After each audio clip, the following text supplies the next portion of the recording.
Good morning, everyone.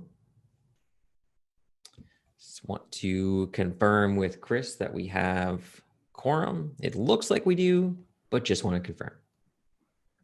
We can go through the agenda attendees list. Yeah, I can do that if you like. As you wish. Councillor Brockington, here. Councillor Cluche, here. Good morning. Councillor DeRuse, here. Councillor Eglite, here.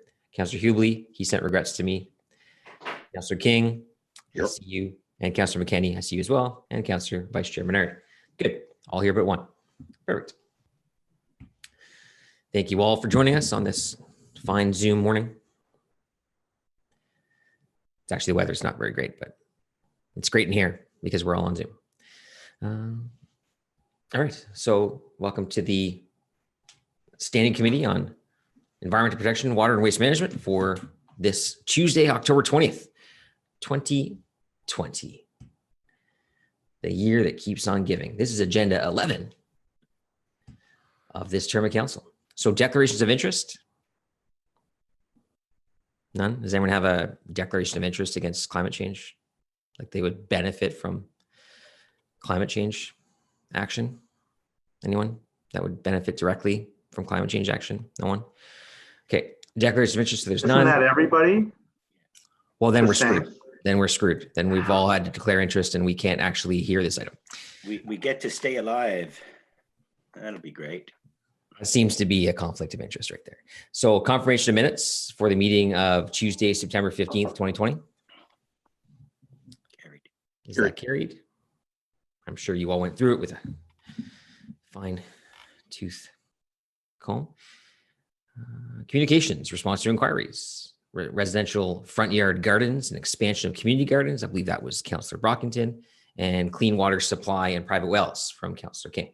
So we've all received that. So that's good.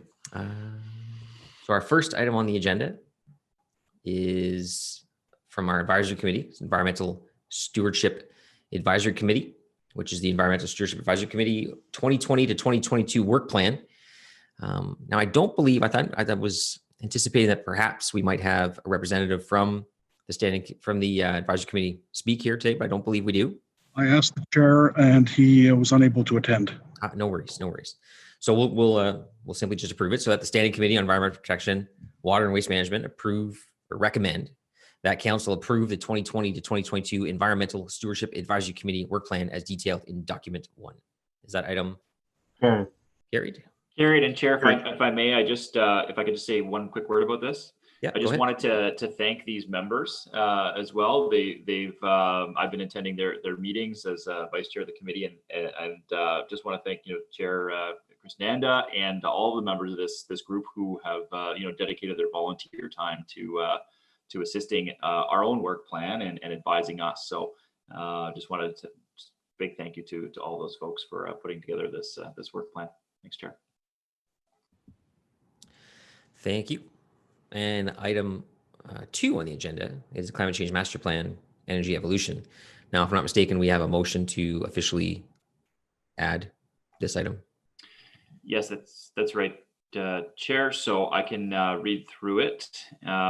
Whereas the Standing Committee on Environmental Protection, Water and Waste Management, Agenda 11 was distributed to members and published to ottawa.ca on October 8th, and the report for this item was distributed and published on October 9th, 2020. After the technical briefing took place. Therefore, be it resolved that pursuant to subsection 89.3 of the procedure bylaw, the Standing Committee on Environmental Protection, Water and Waste Management approve that the rules of procedure be suspended to allow for the consideration of the item listed as Climate Change Master Plan, Energy Evolution, Ottawa's Community Energy Transition Strategy Final Report. All right, is that item carried? Carried. Thank you very much. So that is the agenda. So it is, this is obviously our main item. Chair, if I may interrupt, there are also a technical motion to correct one of the errors. Technical. Yeah, that's right. So just move that now then. That's good. Thanks.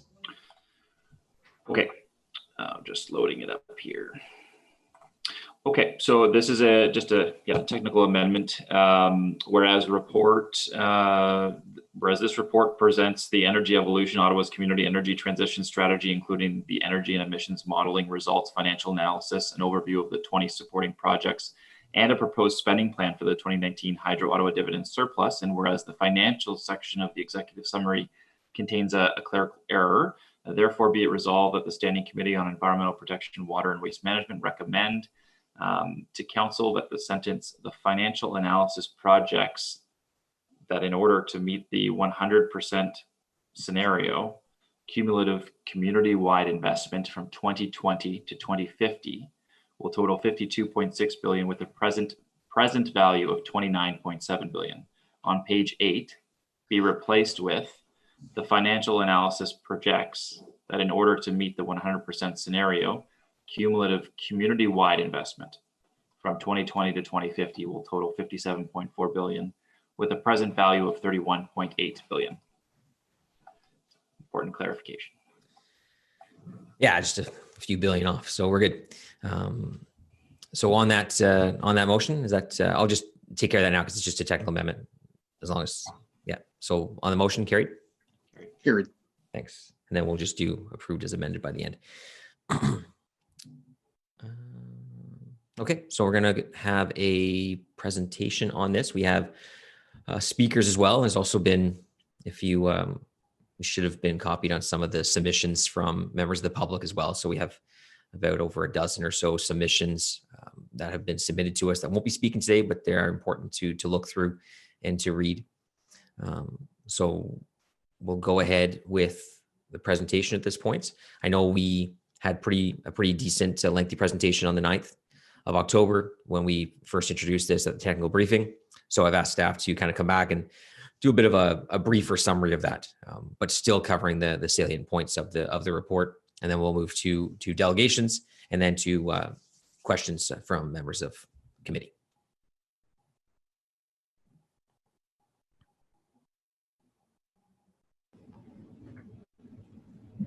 So I believe we have our Energy Evolution team and Jen Brown, I believe, is doing the presentation. Perfect. Thank you, Chair, and good morning, committee members. Next slide, please.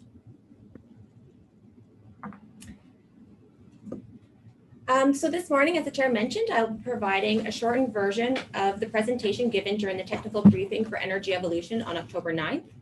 For those that were unable to attend the technical briefing and wish to hear the full presentation, please visit the City of Ottawa's YouTube webpage.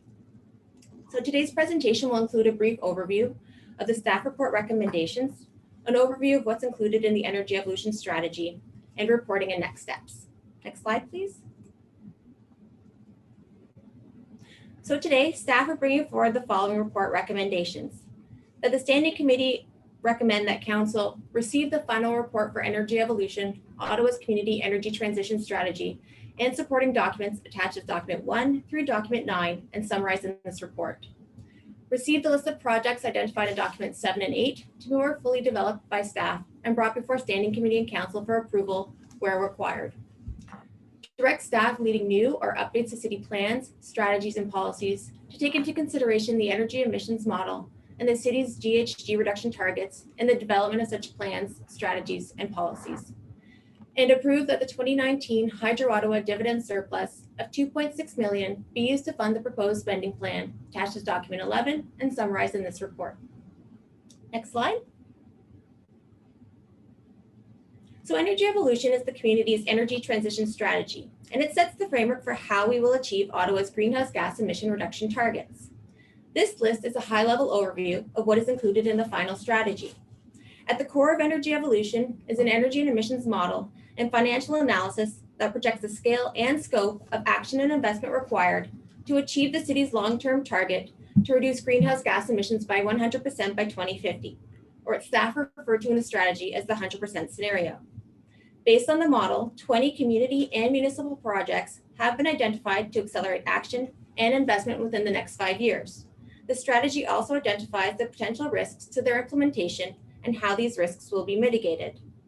Additionally, the staff report addresses COVID-19 considerations and includes a proposed spending plan for the Hydro Ottawa dividend surplus to advance these projects. Next slide. To achieve the 100% scenario, actions are required in 5 sectors: land use and growth management, buildings, transportation, waste and renewable natural gas, and electricity. 4 of the 5 sectors are represented here. Land use is embedded throughout. Based on the model, the buildings and transportation sectors are projected to account for roughly 75% of greenhouse gas reductions in 2050. The remaining 25% is projected to come from the waste and renewable natural gas and electricity sectors. Next slide. A total of 39 actions were modeled, of which these 5 actions rose to the top as having the most significant cumulative greenhouse gas emission reduction potential to achieving the 100% scenario. The top 5 actions are to electrify personal vehicles, retrofit residential and commercial buildings, divert organics from the landfill and use as organic material to create renewable natural gas, and transition to zero-emission commercial fleets. Collectively, these 5 actions combine for roughly 80% of projected cumulative greenhouse gas emission reductions required. Next slide. The next 2 slides identify the 20 projects to be undertaken over the next 5 years. Most of these projects are to be led by the municipality and are to be undertaken in collaboration with community partners. Within land use, staff will integrate energy and climate mitigation priorities into the new official plan and supporting master plans. Within buildings, staff will undertake projects that accelerate and finance energy efficiency retrofits in residential and commercial buildings, addresses infrastructure and utility requirements for new ways of heating buildings, improve building design and construction through the introduction of a high-performance building standard, or development standard, and improve building energy performance in municipally owned buildings. Next slide. Within transportation, staff will undertake projects that encourage personal electric vehicles and zero-emission vehicles for the commercial, municipal, and transit fleets. And it will also undertake projects that shift personal vehicle trips to more cycling, walking, and transit trips. If we switch to the waste and renewable natural gas sector, staff will undertake projects that divert organic waste from landfill to reduce the emissions from managing waste, as well as explore creation of renewable natural gas. Next slide. And within electricity, staff will undertake a strategy to develop local or regional renewable electricity supplies and to advance zero-emission generation at the provincial level. Staff will also be exploring projects that enable greenhouse gas emission reductions, such as coordinating communications with senior levels of government, utilities, stakeholders, the broader community, and other Ontario Canadian municipalities, engage residents, businesses, and organizations to champion and take collective action to meet the targets, and also to further assess potential sources of municipal funding to fund the aforementioned projects. Next slide. A community-wide financial analysis was undertaken to analyze actions that have financial impacts. The financial information presented in the strategy represents high-level or Class D estimates that are currently uncommitted and unfunded capital and operational needs. The municipality alone will not accomplish the scale of investment required. The financial analysis indicates that cumulative community-wide investments from 2020 to 2050 total $57.4 billion. If investments were made to reach the 2050 target, the net return community-wide total would be $87.7 billion over the life of the assets. Next slide. There is a net financial benefit to society starting in 2032, when the net annual savings and revenues exceed the annual investments. In the short term, annual community-wide capital costs are higher, as upfront investments in buildings, vehicles, energy-related equipment, and renewables are made that will lead to long-term savings. Annual incremental community-wide investments of approximately $1.6 billion per year would be required over the next 10 years to achieve emission reductions in line with the model.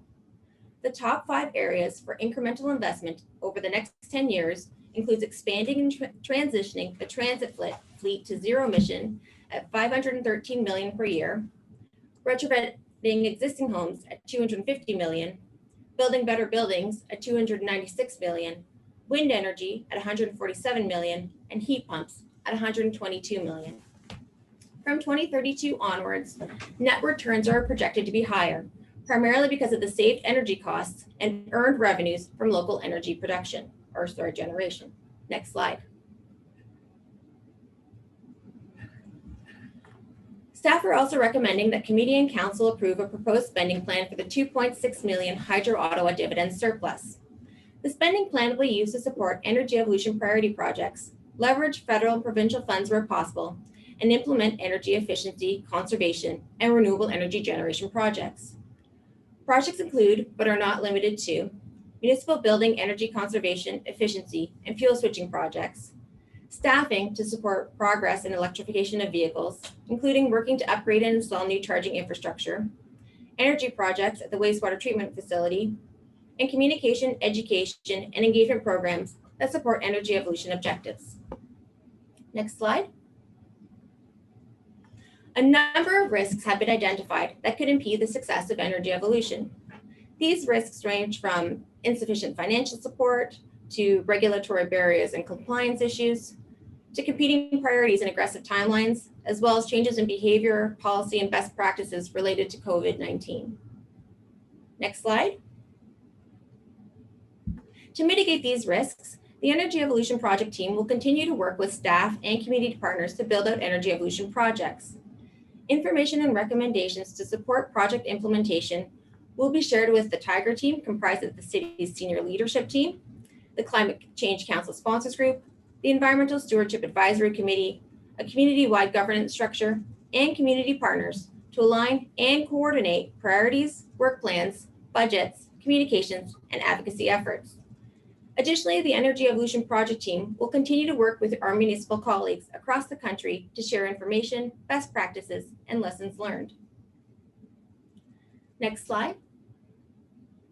Staff intend to bring forward an annual status update on the energy evolution projects and any recommendations to advance those projects as part of the Climate Change Master Plan annual updates.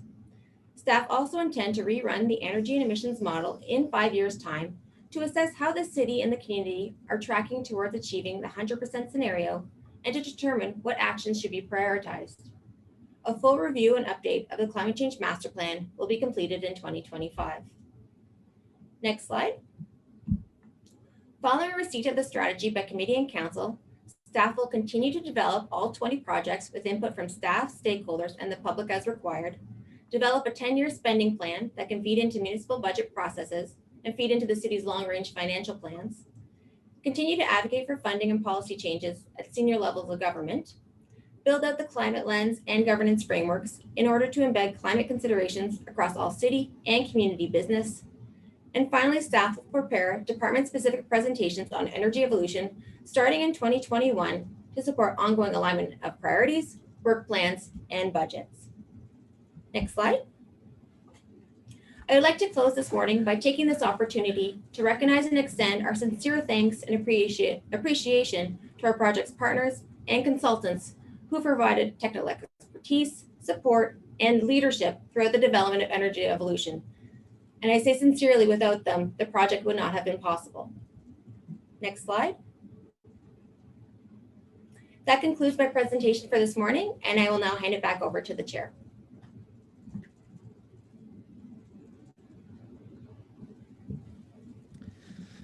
Thank you very much, Jen. Appreciate that presentation.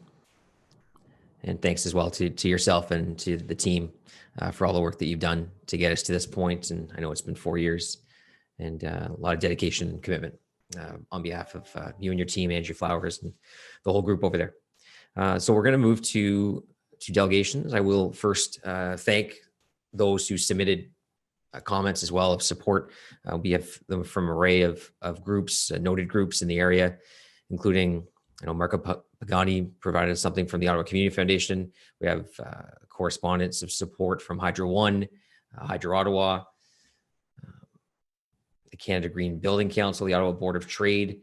We also had a letter, so we have to get Windmill Development and Enbridge, but we also had a letter just this morning from the Treasury Board, which to me is pretty much a blank check for $50 billion. I mean, it doesn't say it, but if you read between the lines, you see it, it's there. Like the $50 billion is there. It's just a matter of us, crossing some T's and dotting some I's. It's in the letter. I'm sure Nick Zenos knew that when he wrote it to us. So we'll move right to our delegations. And our first one is Rob Barnes with Ecology Ottawa. Good morning, Chair and Committee. Nice to see you this morning.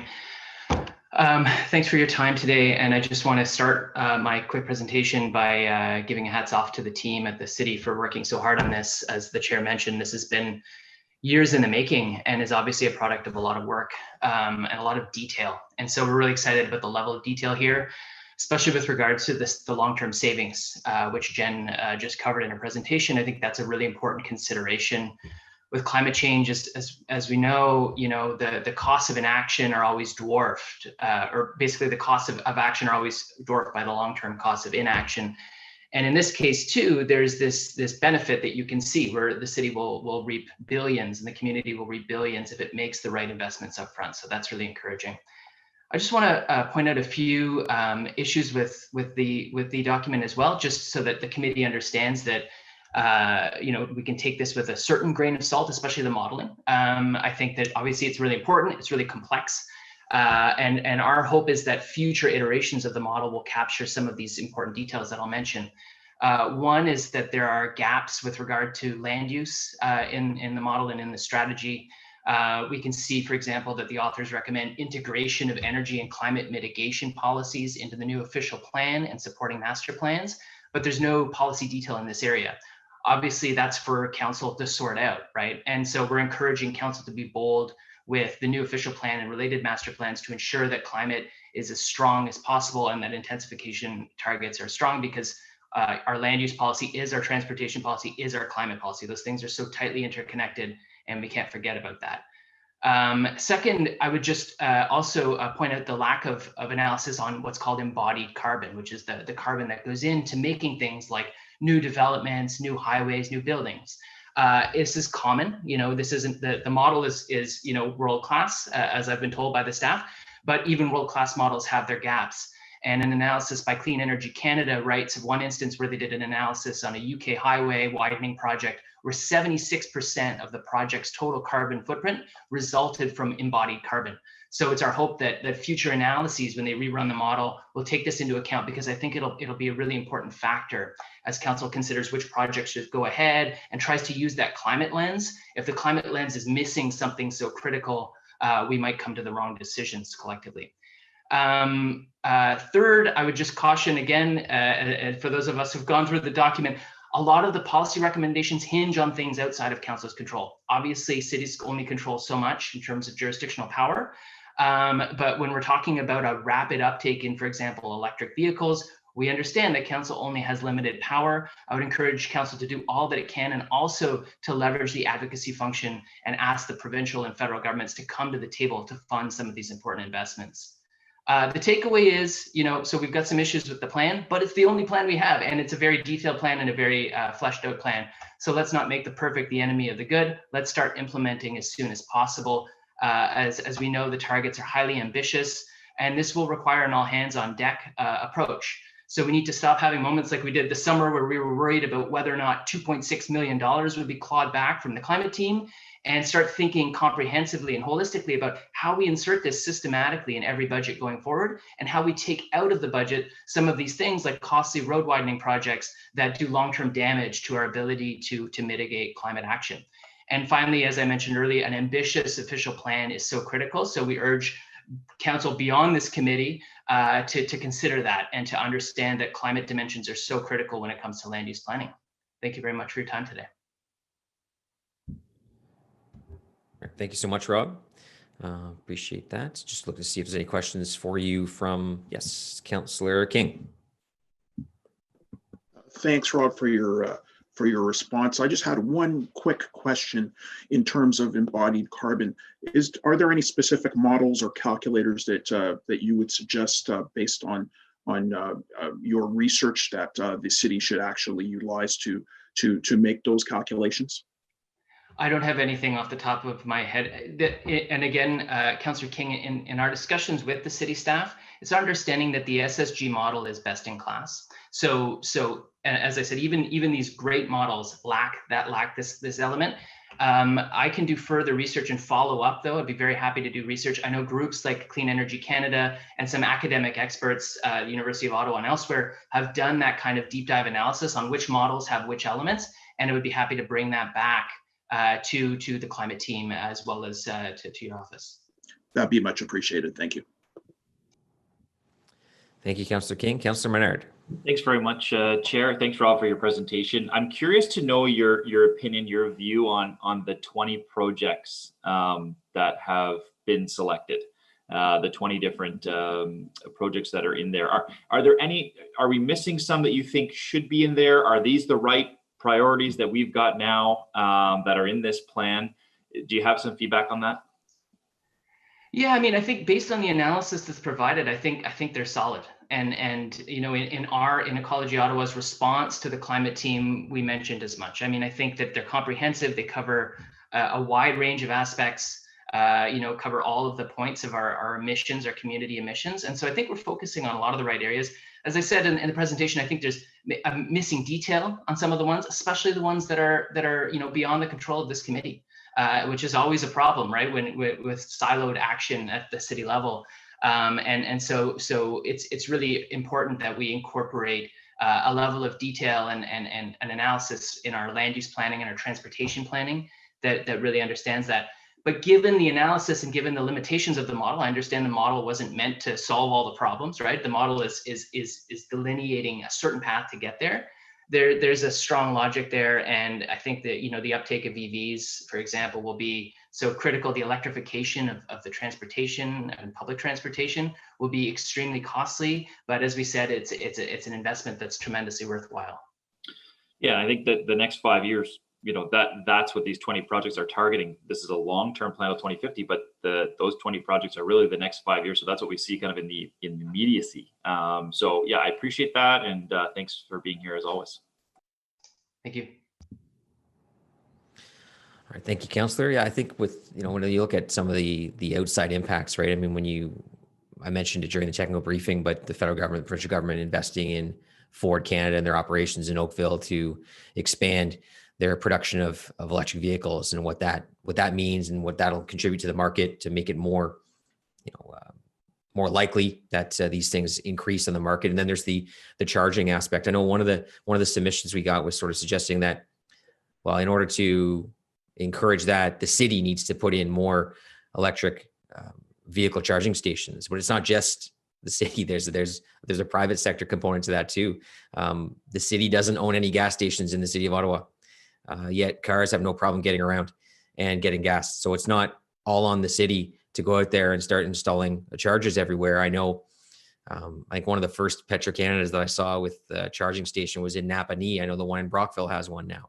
That's starting, the supercharging station. So that's coming along, and the Tesla charging stations in Kingston, they're everywhere.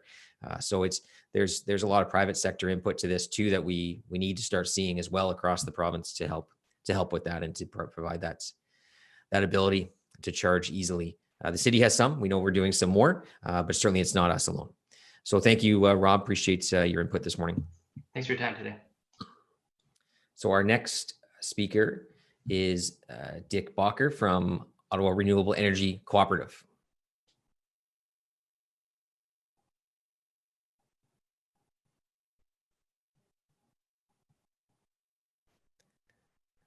Oh, Dick, I'll just ask you to unmute yourself there, and here you go. Is that better? It's perfect. Okay, thank you.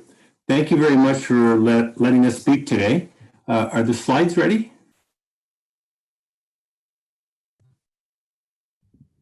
I would like to speak about community ownership, not just private and not just municipal.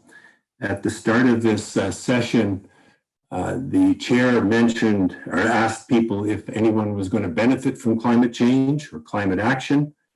There are many people who see themselves as wanting to invest and potentially benefiting from serious climate action.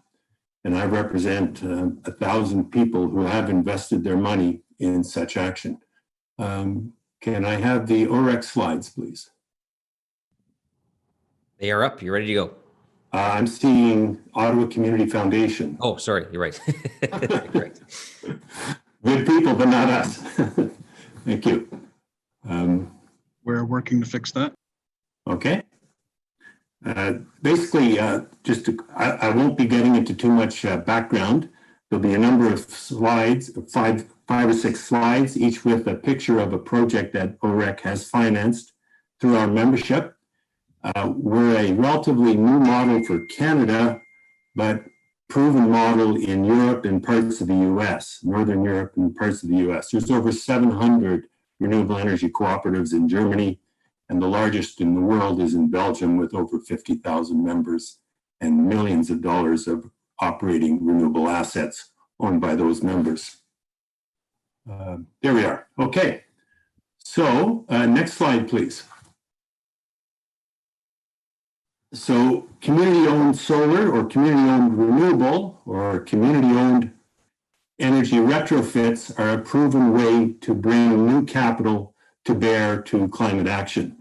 There's an urgent need to act now. You've set very serious 5-year targets. 5 years is only 4 years away. We're into the first year already.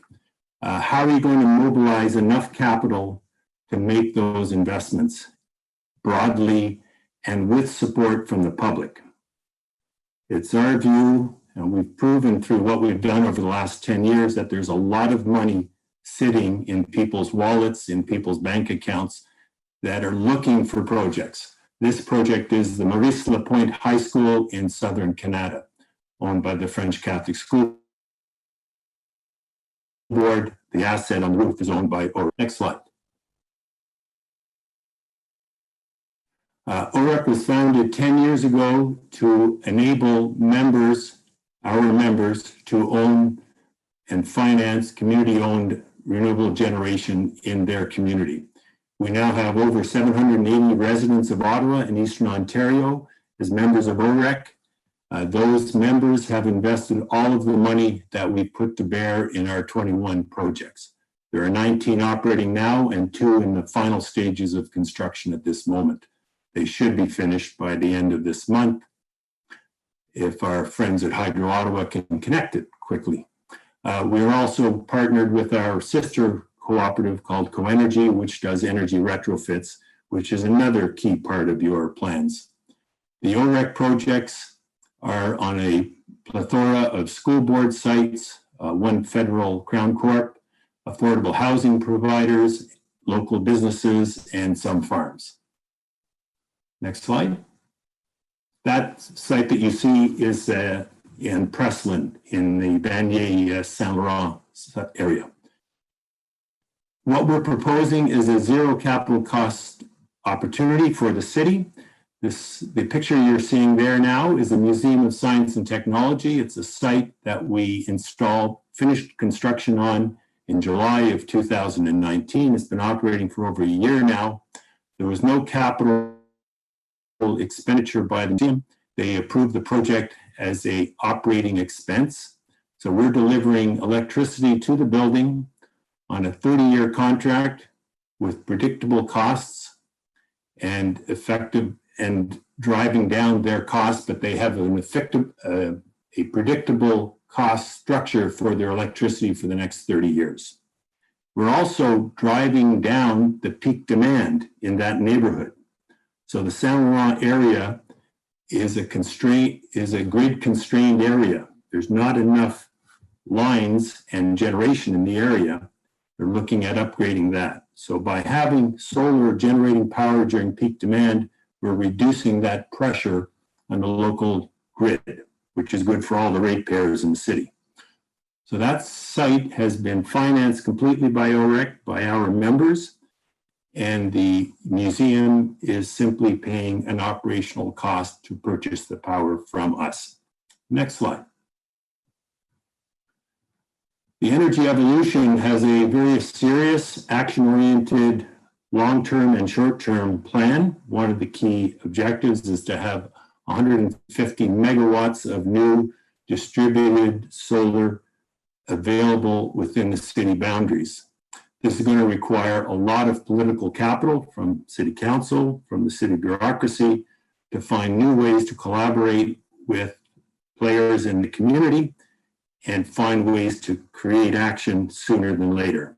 There are, as somebody mentioned earlier, there's lots of silos, there's lots of ways to defer, delay, and avoid action.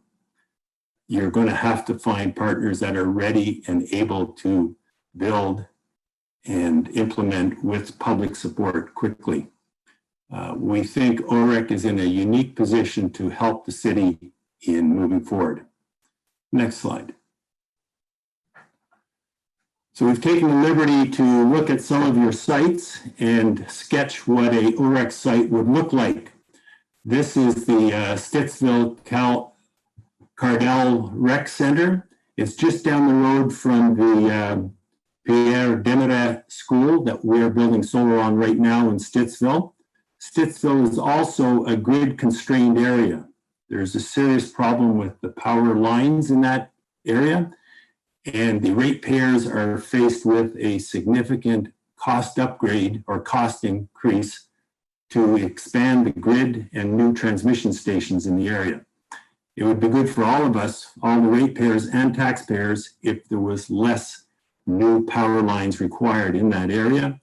Putting this solar system in place would reduce that pressure and would enable power to be generated on site, especially during the peak summer months, without incremental new costs. And OREC would love to finance that site. Next slide. Also in the Saint Laurent area, the bus station would be an ideal location. That again is across the street from our Museum of Science and Technology facility, and also would address the grid constraints of that neighborhood. There's a lot of new expansion that's happening in that area. So those two sites, should the city find a way to proceed with us, we could have them both installed by next year if we are able to work together on such an initiative. There are other sites as well, but we thought we'd present two sites that were straightforward. We'd love to do something on the train lines, on the new LRT system. The maintenance facility would be ideal, but there are other issues that are probably delaying any change of scope on that contract. But that would be another ideal opportunity. It has a fairly good slope on the roof line there. Next slide. So I want it to be brief so there'd be lots of time for questions.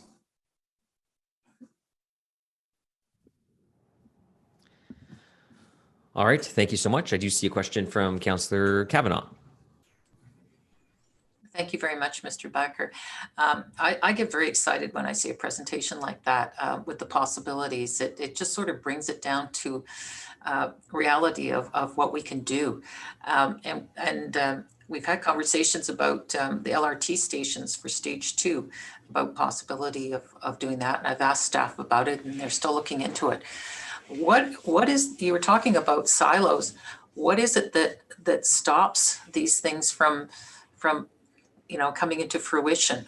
Government layers, there's always silos. We know that at the municipal level very much, but from your experience, how can we break them down? There are, in the solar world, there are building issues and owners. There's change of use of buildings. There's the location of where equipment is put on the roof. So all those things are little things that are set to cause delays. There's the timing of our winter and summer, spring and fall. You can't build in winter here. There's heavy rain in the spring and late fall. So that constrains the construction period. There's the interconnection with the hydro company. When we build a net metering project for self-consumption on the building, we still have to connect to the grid because the grid is effectively a backup, is the battery. So all of those things have to be timed together.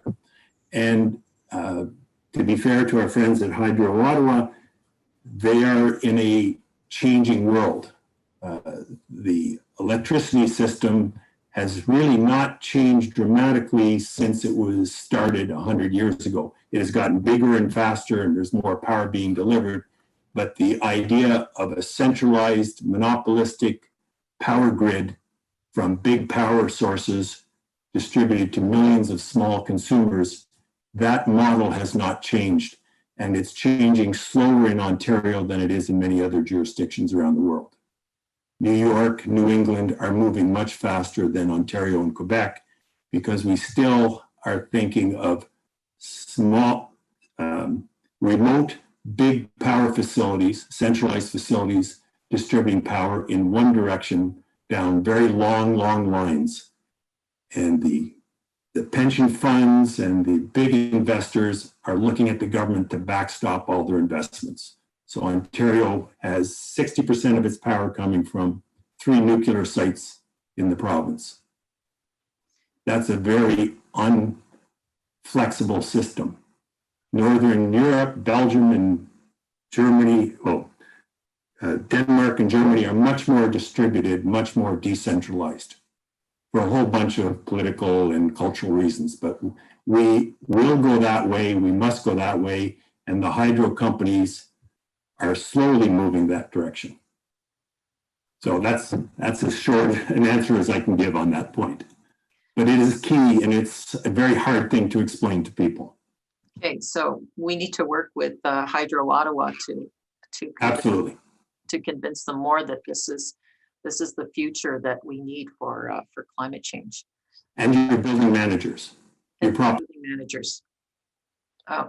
Well, I'd like to see more, and I hope that we'll be looking at more and have the opportunity to work with you. Thank you very much. Thank you, Councillor. I don't see any more questions, so appreciate your submission today, and I believe we got an email submission from your group as well. So thank you for that. Thank you. Great. All right. Moving on, we have from the Greater Ottawa Home Builders Association, Jason Burgraff. Thanks. Good morning, everybody. Thank you for the time to speak before the committee today. Our submission goes into detail on a lot of items, and I just want to reinforce a few points here this morning. Energy Evolution identifies a number of actions and strategies that involve or are related to residential construction and renovation. GOBA urges that whenever considering action in this area, especially as these various proposed programs become more concrete, that housing affordability continues to be a priority along with environmental objectives. The top 3 actions identified in the modeling as having the largest cumulative impact on greenhouse gas reductions all impact housing, whether it's electrifying personal vehicles, retrofitting residential buildings, or diverting organics and using renewable natural gas. We're supportive of the Energy Evolution Initiative overall and appreciate that the modeling is needed to sketch out a path forward to achieving the reduction objectives, with the understanding, of course, that we hold concerns about specific actions and strategies like the High Performance Development Standard as outlined in our submission, which we expect to address with staff and other stakeholders as programs are developed. There's not enough appreciation of the energy efficiency of a home built today, even just to building code standards alone, nor that residential energy performance is constantly improving through better design and innovative products. Improving energy performance becomes exponentially more expensive the better the housing it gets. And that really leads me to the item I want you to take away from today, and that's the need to properly support the Residential Retrofit Accelerator Program. It's one of the programs within the modeling. I expect that the High Performance Development Standard to receive a lot of staff effort and resourcing, but it's only modeled to account for 6% of greenhouse gas reductions. Retrofitting existing buildings, meanwhile, is modeled to have 3 times as much impact. We build approximately 7,500 homes a year, of which a portion is going to fall under the High Performance Development Standard. There are over 400,000 existing homes across Ottawa. The biggest opportunity to reduce greenhouse gas emissions and improve energy performance in the housing sector is to renovate existing homes. Our resources and our efforts should focus on the energy evolution projects that will yield us the biggest results. And that's really the biggest point I want to make today, so I won't take up any more time at this point, but I'm happy to answer any questions.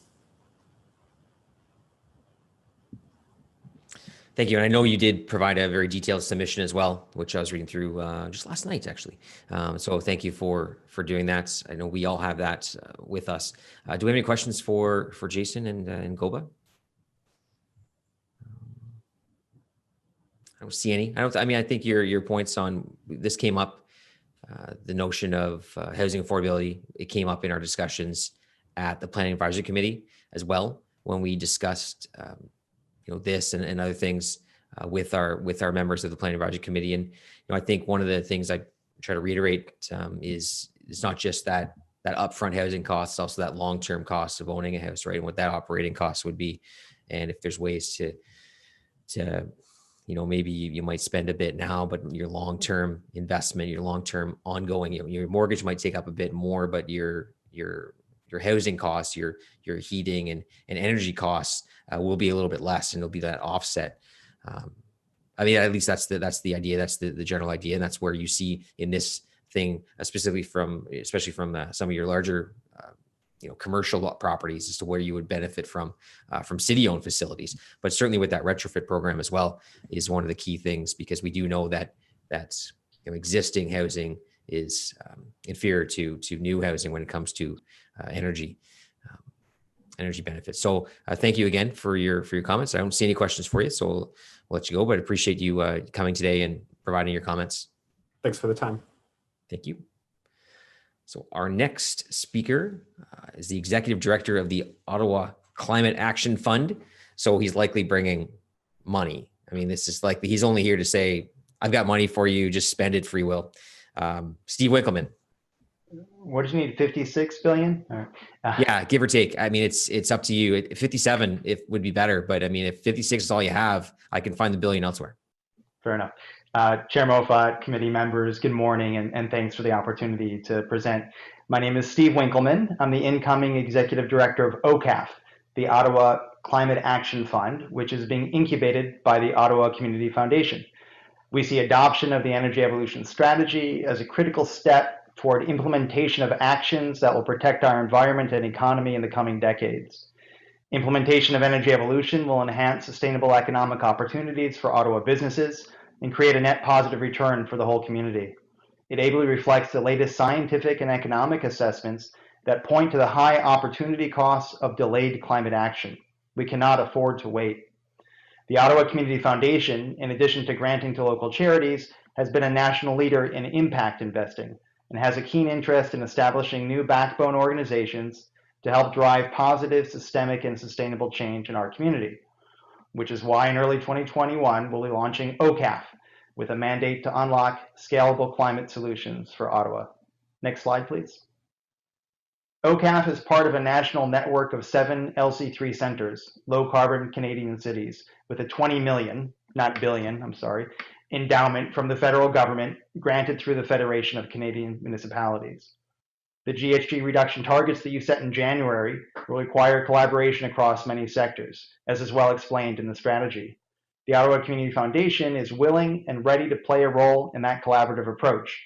In May, we signed an MOU with the city, committing to work together to accelerate greenhouse gas reductions. In the coming weeks, Councillor Moffat, we'll be formally inviting you to serve on our OCAF Advisory Committee. I hope you'll join us. Next slide. The deep analysis and extensive stakeholder engagement that went into Energy Evolution is a stellar example of the significant climate change work already underway in Ottawa. And we know that Energy Evolution goals will require more effort, more investment, and more coordination to catalyze the rapid change and deep transformation necessary to realize broad communal dividends. We need better alignment between public and private and civil society actions. This is why OCAF is being created, to align potential. Our mission is to scale impactful low-carbon solutions to their full potential in Ottawa. We're here to help align carbon reduction with community benefit by enhancing collaborative capacity and cultivating investment opportunities. Next slide. What we build, where, and how determines whether we will thrive or suffer in the face of climate change. We must ask the climate question of public and private actions, projects, plans, policies, investments. Do they make it better or worse? Do they increase emissions or decrease them? Do they enhance resilience or increase vulnerability? And do they advance social inclusion or exacerbate inequities? We must answer the climate question by collectively creating the conditions where public and private spending is steered toward and attracted to low carbon, resilient, and equitable solutions. Next slide. OCAF will help stimulate scale up of win-win solutions for businesses and the community through grants, investments, capacity building, communications, and advocacy. We will support the private sector in developing and financing impactful projects that inform and inspire replication. We'll partner with and support NGOs and civil society to advance strategic initiatives to overcome barriers to scale up. And we'll share Ottawa's successes with and leverage best practices from our partners in the national LC3 network. Next slide. OCAF's key focus areas align well with energy evolution priorities: building retrofits, smart intensification, transportation, all aimed at scaling up effective low-carbon solutions. We'll pursue opportunities to answer the climate question and align climate solutions, such as linking building energy efficiency with travel efficiency in walkable 15-minute communities. My final slide. 1 minute. Smart approaches to achieving Ottawa's aggressive and essential greenhouse gas reduction goals that are designed to also solve for employment, mobility, equity, affordability, and environmental quality dovetail with the Ottawa Community Foundation's aspiration to contribute to making Ottawa all it can be. OCAF looks forward to partnering with you to help bring energy evolution from an impressive plan to impactful actions. Thank you. Thank you very much, Steve. Appreciate that submission and look forward to the invite for the advisory committee. So do we have any questions for Mr. Winkleman? Seeing none, very much appreciate your attendance here and your submission. Thank you so much. Thank you. All right, so we now move on to Angela Keller-Herzog with the Community Associations for Environmental Sustainability. Good morning. Can you hear me? I can hear you perfectly well. Excellent, excellent. So good morning to you, Chair and councillors. Congratulations, first of all, to seeing this strategy home. I think it's been a long road, and nobody will be able to claim that Ottawa has not done its homework. Several thousand pages of analysis and reports, 6 years spanning 2 terms of council. So I have for you several messages from cafes, community associations for environmental sustainability. Actually, 4 messages. 1, implement. It's great to have a well-considered strategy, a good plan. So now that we have that, now is the time to implement. Now is the time to turn the corner on that emissions graph. And councillors, I think this is your steering wheel to turn. 2, urgency. A friend of mine pointed out to me that we expect emergency vehicles to move a lot faster than the regular flow of traffic. You, the council, have declared a climate emergency. So now we expect you to drive this emergency vehicle much faster than the regular flow of business at City Hall. And councillors, this is your pedal to step on. And there are projects under the control of the municipalities, and we do have regulatory instruments on the table. 3, money. And I'll unpack this a bit more because I think we are also in the pre-budget period. We would like to see assurance that city staff will make strong efforts, best efforts, to leverage funding from all available sources to fund energy evolution. This is our ask, and I can unpack that a little bit. No money should be left lying on the table at FCM, as for example was the case for the e-buses, or perhaps still is, or at federal ministries that are trying to fund green infrastructure. No proposals to other funding facilities should be left unwritten. There are international sources, philanthropists, and not forgetting our own community investors, such as the OREX and the OCAF that we just heard from. We look forward to climate action funded in budget 2021. And I think that you need to get the climate funding off the unpredictable surplus hydro dividend and onto the city budget itself. C, we look forward to a long-range financial plan for making the capital investments that energy evolution calls for.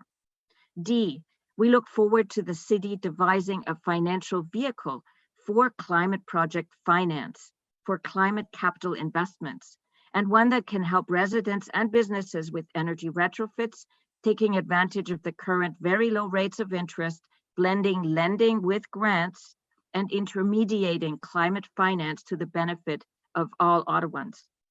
And E, We look forward to the city not only divesting the endowment fund from fossil fuels, but to divest it from markets and bring it home, to invest it locally in renewable energy and other investments that have a positive return, as the presentation from Jennifer showed us, and also less risk than today's stock markets. Fourth and last, cafes would ask for your leadership and attention to make sure that this long-range plan to 2050, this plan to move Ottawa onto a low-carbon development path, will receive policy support in the new official plan. We need your leadership to ensure that the city does not invest in fossil fuel infrastructure henceforth, but switches to a low-carbon path and avoids climate risk. This requires a carbon lens and an equity lens at the same time. And we need to do this at every level, from the official plan right down to our procurement policies. So let's do it for the kids, future generations of Ottawa residents that we hope will thrive here at the intersection of three rivers. We're on this journey together. Cafes can very much help to engage the public, the community associations, and the residents, and we're happy to offer you our partnership in getting on this path. So thank you for your leadership and for your good work. And thank you for your contributions and submissions over the years. And I know you've been right there with us the entire time, and we appreciate that. Councillor Eglai. Thank you very much, Mr. Chair. First of all, just a comment. At the beginning of the presentation, you were making a lot of analogy to emergency vehicles and us being behind the wheel, and I'm assuming that was all in electric vehicles, correct? Absolutely. Yes. Just clarifying. And I want to pick up on your last point, though. Your offer for cafes to assist the city. I'm wondering if you could flesh that out a little bit. How do you see cafes assisting on the moving energy evolution forward? What concrete things or what proposals do you have that staff could look at and say, yeah, no, this may work, and this would be a good initiative or good partnership? All right, so the way that I try to organize my thoughts often is to say, well, we need practical actions and we need strategic actions, right? So at the practical level, what we are working on is a strategy where we would be engaging with the community associations and citizens associations and offer to familiarize and present to them what the city has been cooking up. Because, I mean, with respect, to read through the thousands of pages of supporting documents and energy evolution, there's very few people that have achieved this feat and are now standing on top of that mountain of paper, looking into the bright future. So we would be in a position to represent, familiarize, communicate some of this good work. We're currently working actually on a proposal to Environment and Climate Change Canada, because as you know, there's federal money on the table. We'll see whether we can get their support to run what sounds like a zillion workshops in all these different neighborhoods where we have connections to community associations. And we would then partner also with the city and the city staff to do this. So some of that public engagement and communications work we can roll out into neighborhoods. At a more strategic level, we like to think that we monitor and keep an eye on what is happening, the pace at which happening. When there's delays, we try to wave our hands and say, hey, you were supposed to quote table this at Q4 and we're not seeing it. Where is it, please? To hopefully keep things on track and keep the whole climate change master plan integrated also with the other master plans. There's a lot of complicated sideways work. And then lastly, in terms of the, I don't know if you want to call budget stuff strategic, but it's certainly an important piece, as I'm sure all of you councillors are very aware. Thank you, Mr. Chair. Thank you. Councillor Menard. Thanks very much, Chair, and for being here, Angela, and great work as always. We are going to need you and your help in rolling this out, and particularly around the ambassador network. That is one of the key projects, one of the 20 projects under Energy Evolution, and I see cafes as a major component of that. I am curious, and this is where I'm most seized with those 20 projects, because it's the actual action we're going to see moving forward in the next few years. It's not going to be 20 years out. This is the here and now. So I am wondering what folks' views of those projects are, and what you see as if there's anything missing in those projects, if you'd like to see something added or promoted. There are those projects there under Energy Evolution. That's our next step, and that's what I most want to focus on in the next little while. So getting those funded, getting those actioned. Do you have any comments on that? Absolutely. So first of all, I mean, it's pretty huge, the changes. So breaking the findings of the model and the analysis down into 20 pieces makes it a bit more manageable. So to some extent, what's called a project in some cases is really like a subsector strategy. What I'm a little bit afraid of in terms of these projects is that okay, so now we have broken it up into 20 pieces. So now what, we're going to take 2 years to develop a strategy for 1/20th of the piece. And after that, it'll come back again to committee and break it down into 20 little further pieces. And then we're going to run out of time, right? I mean, we'll be in the third term of council without seeing implementation. So that's a little bit of a fear. So I would urge that once there's a decent plan for a project, you then delegate it. You then say, okay, get this show on the road. We want this to happen, make it so, right? And rather than keep this like hamster wheel of breaking it further down and asking for more detail and having another year of delay. So I think, yes, I support the 20 projects, but let's get on with it. In terms of your question on what's missing, I mean, we've done very earnest work, and not just me, but I've had input from lots of members, and we've sent very detailed comments in August to the team. Let me just point out two things that aren't really there. And one is this concept of having a financial vehicle. I think that, again, if we break everything into small financial pieces, what we miss is the opportunity for Ottawa to use the municipal leverage that we have to do capital project financing. So our proposal, and we'd like to have a conversation with somebody at Treasury, maybe the innovative person who put themselves behind the green bond issuance that we did for the LRT, to form a capital corporation or a municipal finance authority that can then bring together and blend the bonds and the lending with the grants, and then intermediate and make this available to businesses and residents and finance and do project finance. So for example, the harvesting of the gas at ROPEC, right? Some of those projects are big, so we need project finance for that. So that whole finance area and bringing it together into a vehicle, I think, is missing. There has been a little bit of talk about a revolving fund behind the scenes. The other thing that I think is really an underutilized regulatory tool is the whole use of community improvement plans. I think that as an economist, I look at incentives and disincentives pretty much as flip side, but the same kind of thing. So sure, the municipality can't levy a carbon tax.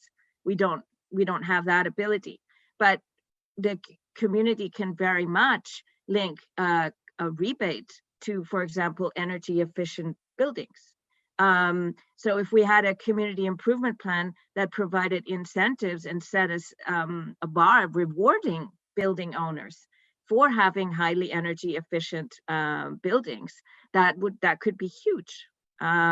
So I think that that's something that could be looked at. And obviously the city is ideally placed to make that intervention. Because if you're sitting at the Infrastructure Bank of Canada and you have a huge bag of money, well, how exactly are you going to reach a particular homeowner or commercial building owner? The city is in that crucial place to, again, make that intermediation. And I think that there are regulatory tools like the community improvement stuff that are underutilized in energy evolution proposals. Okay, thank you very much for that that detailed answer. I think that's helpful, particularly, you know, either revolving fund or some type of where you see savings from what you're starting with in terms of building retrofits or lighting changes, et cetera, and roll those back into more investments. I think that makes a lot of sense. I'll have a notice of motion later today that does speak as well to some of those pieces. So thanks for that. All right, thank you. Thank you. I've never been sitting at anywhere with a big bag of money. Had a sock full of pennies, but that's a story for a whole other day that I don't want to get into. So thank you, Angela, for your contribution today and previous contributions and future contributions. So we move on to our final speaker for this morning, which is Colleen Glass. Good. There she is. Good. Good morning. Thank you very much. To meet you all and to congratulate you, as other speakers have done, on the good work that's been done and the leadership that you've provided in the community. I represent, I represent a small committee at the First Unitarian Congregation that's looking at Earth and what's happening on the Earth, Environmental Action Working Group. I also wanted to acknowledge that we are on the unceded territory of the Algonquin people, and we have a responsibility not only to ourselves in this generation, but to coming generations. But we all know this. What I would like to offer is to echo, just as what Angela was speaking about, the need for nimble delegated projects. I was fortunate enough this last week to attend the Economist had an interview conference. World Finance people got together. Mark Carney was the opening speaker. What they spoke about was the importance right now of having nimble teams of people to action, to write, for reporting to be crisp, for authorities to be delegated. We know what needs to be done. I encourage implementation at that level. They also spoke about, what we all know is that climate risk is financial risk. So that beautiful graph that you showed, what happens in 2032, could add to the bag of pennies, Scott, that you're talking about for the city. I'm just an individual taxpayer in Bay Ward, very proud of the work that you've done to protect the Bay coming into Andrew Hayden and along the Cross Canada Trail. Excellent work pulling the sand out of Britannia Bay Beach. Another mitigation that had to be done as an impact from climate emergency. But our little group of people is working at the First Unitarian to raise awareness of these issues. We've focused 4 years of our congregational life to address climate emergency and how we as a small community in the West End can work with our neighbors to, again, increase resiliency. And I guess the last thing I wanted to say that this plan is bold, it's good, please run with it. You're providing leadership, and our committee is very proud of the work you've all done. So thank you. No questions, please. Well, I can't guarantee no questions. You said Bay Ward and you triggered your counselor. So okay, all right. Kavanaugh. Sorry, I'm no expert. You are impressive, all of you. The work you're doing is amazing. Run with that ball. You know, the community's behind you. Oh, the other thing they said, oh, this is great. Integrated thinking.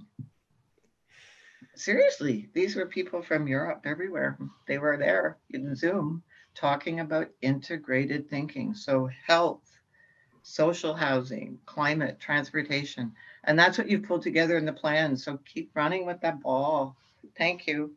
All right, thank you. So Councillor Kavanaugh. Thank you very much, Ms. Glass. Don't worry, I'm not going to torture you with questions.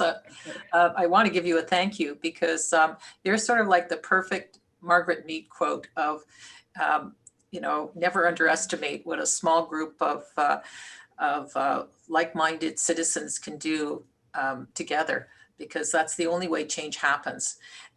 It takes groups of people, small groups of people in a community to make change. And I think you're a very, very good example.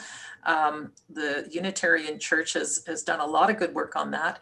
I want to commend them, and please continue to talk to us about your ideas. And my door's open to listen, because that's where the best ideas come from, frankly.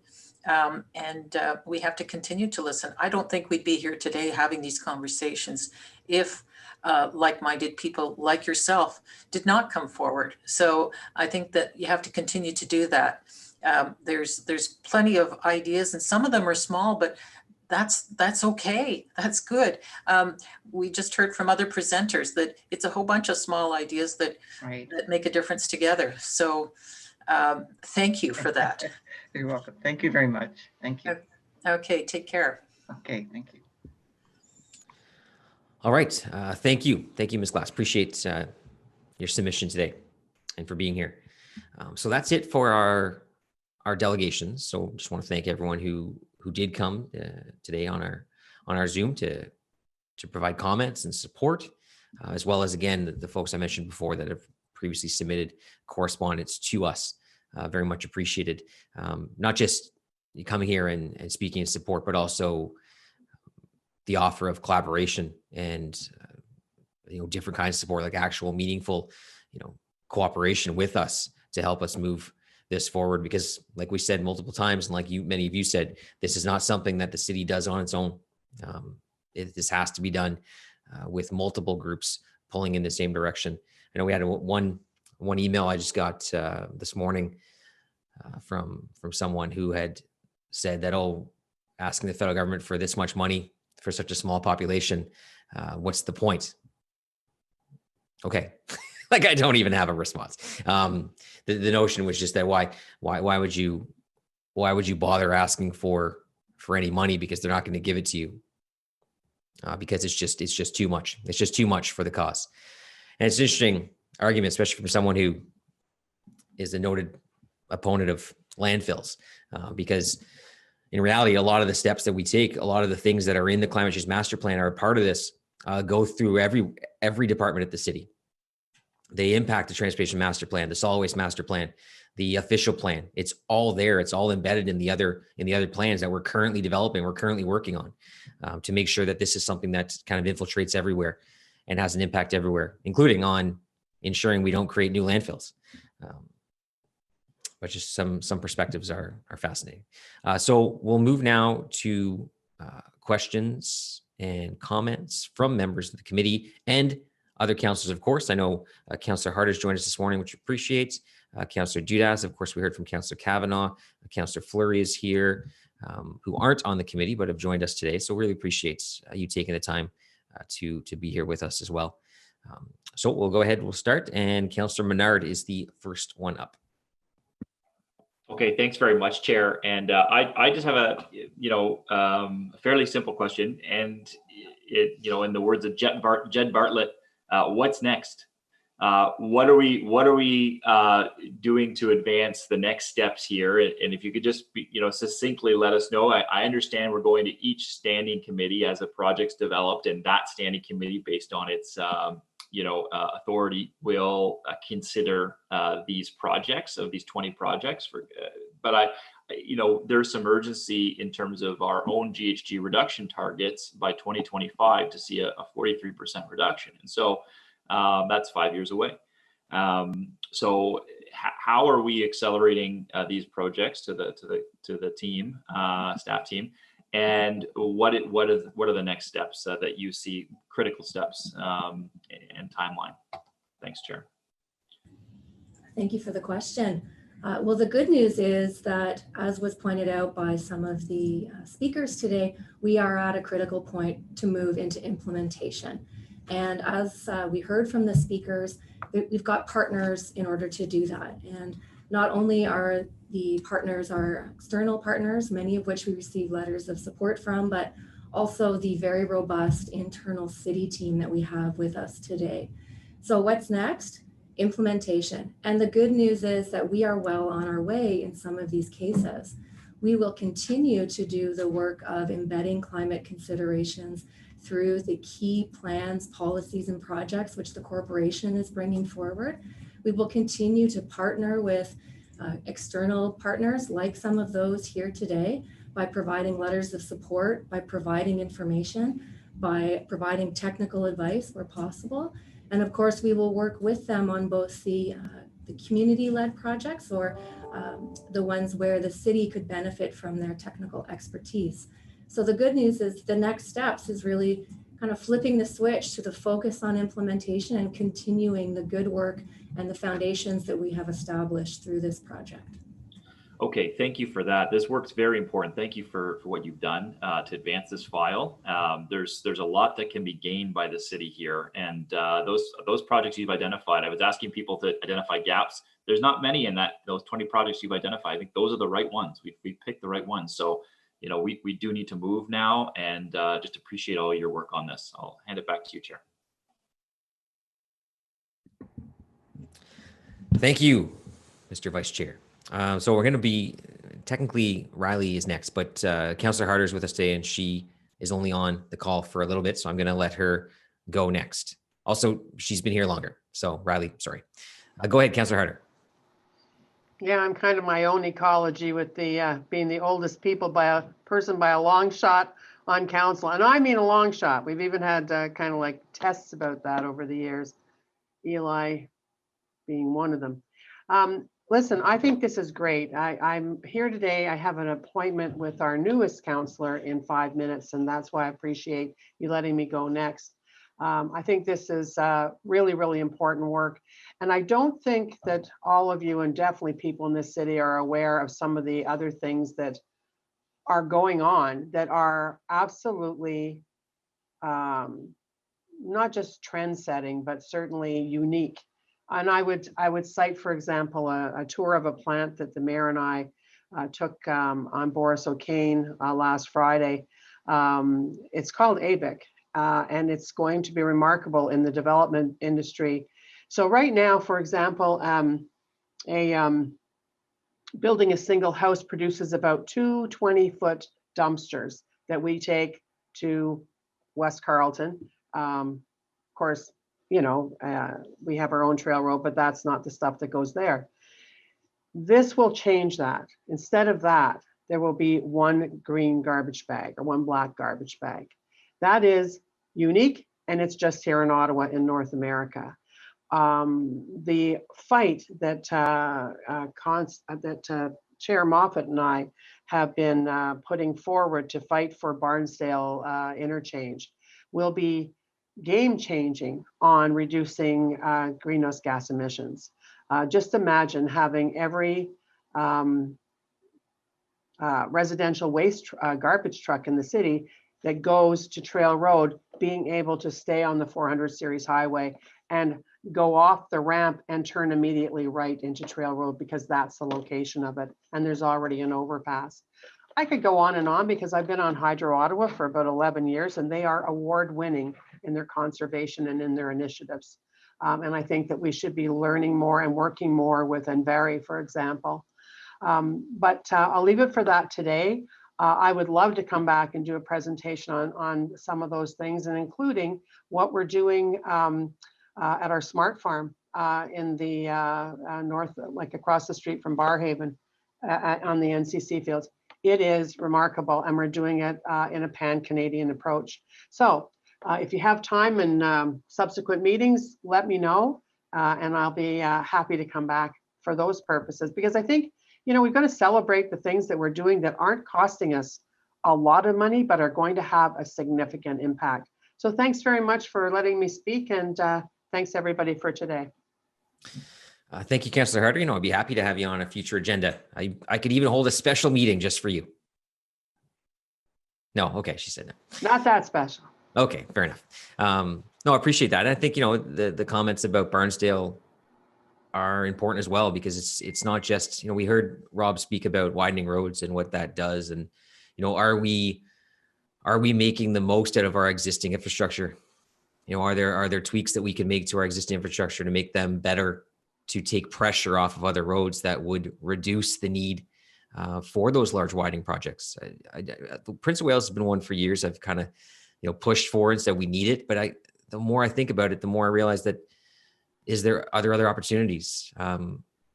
We need other road connections rather than enlarging the ones we already have. And certainly through the pandemic and the shift in people's work habits, the pressure's off those roads.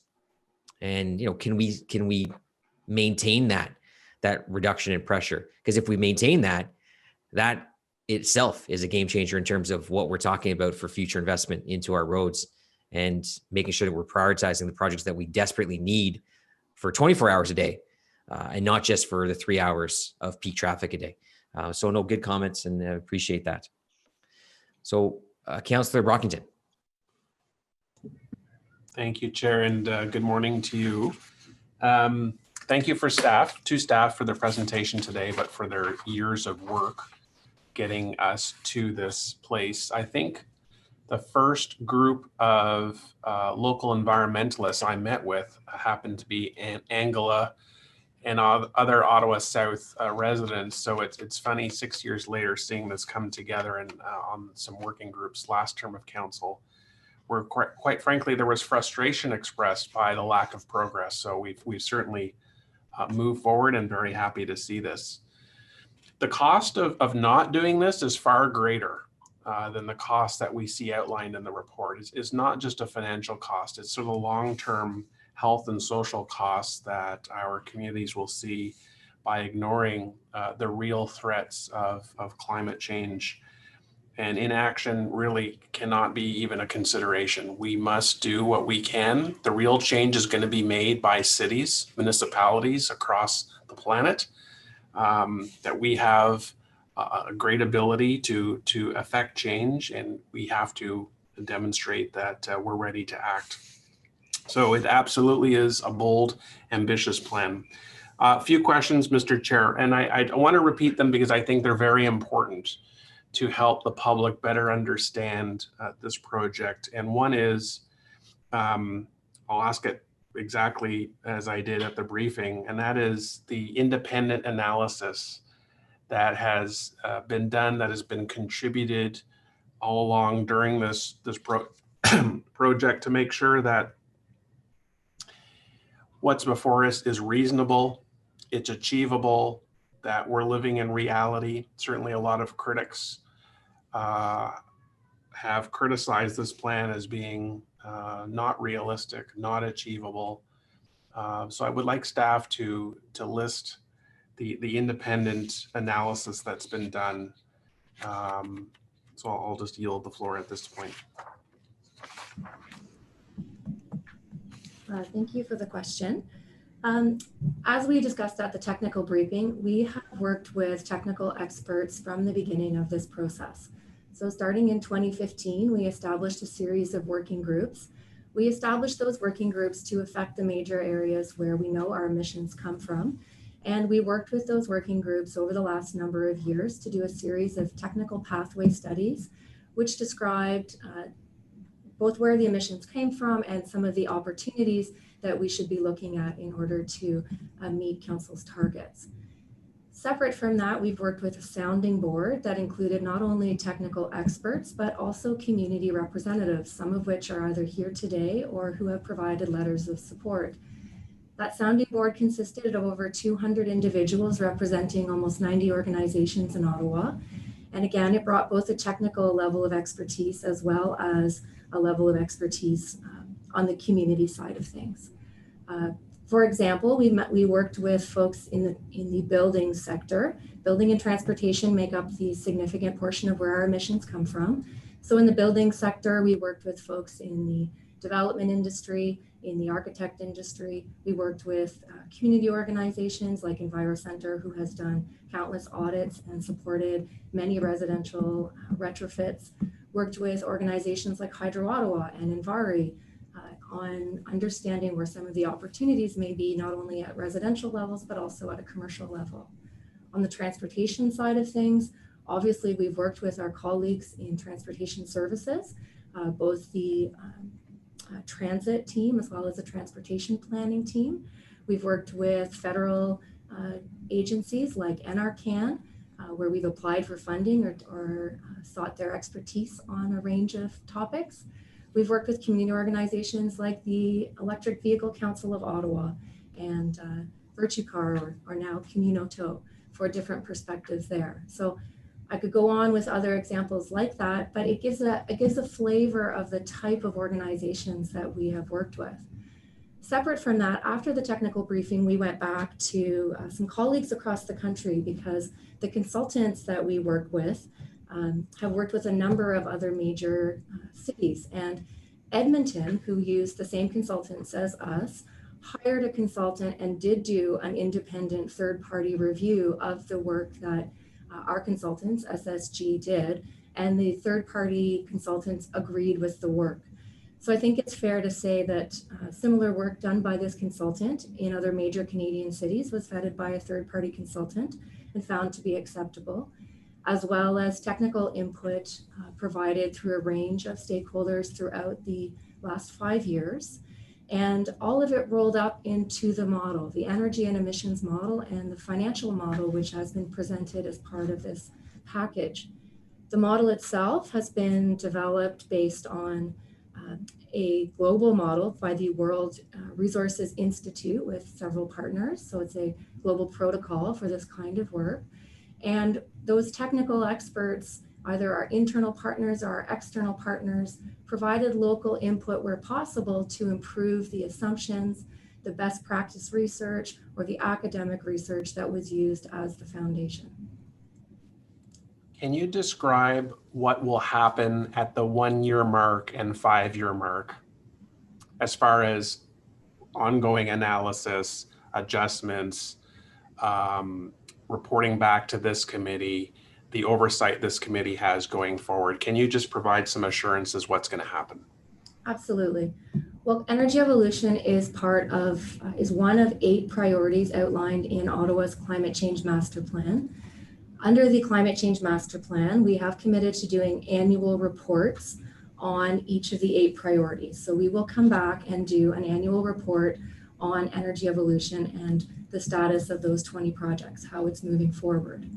Separate from that, to gauge the progress that we're making on how we're tracking towards our targets, we will bring forward the annual community and corporate greenhouse gas emission inventories as part of that annual report.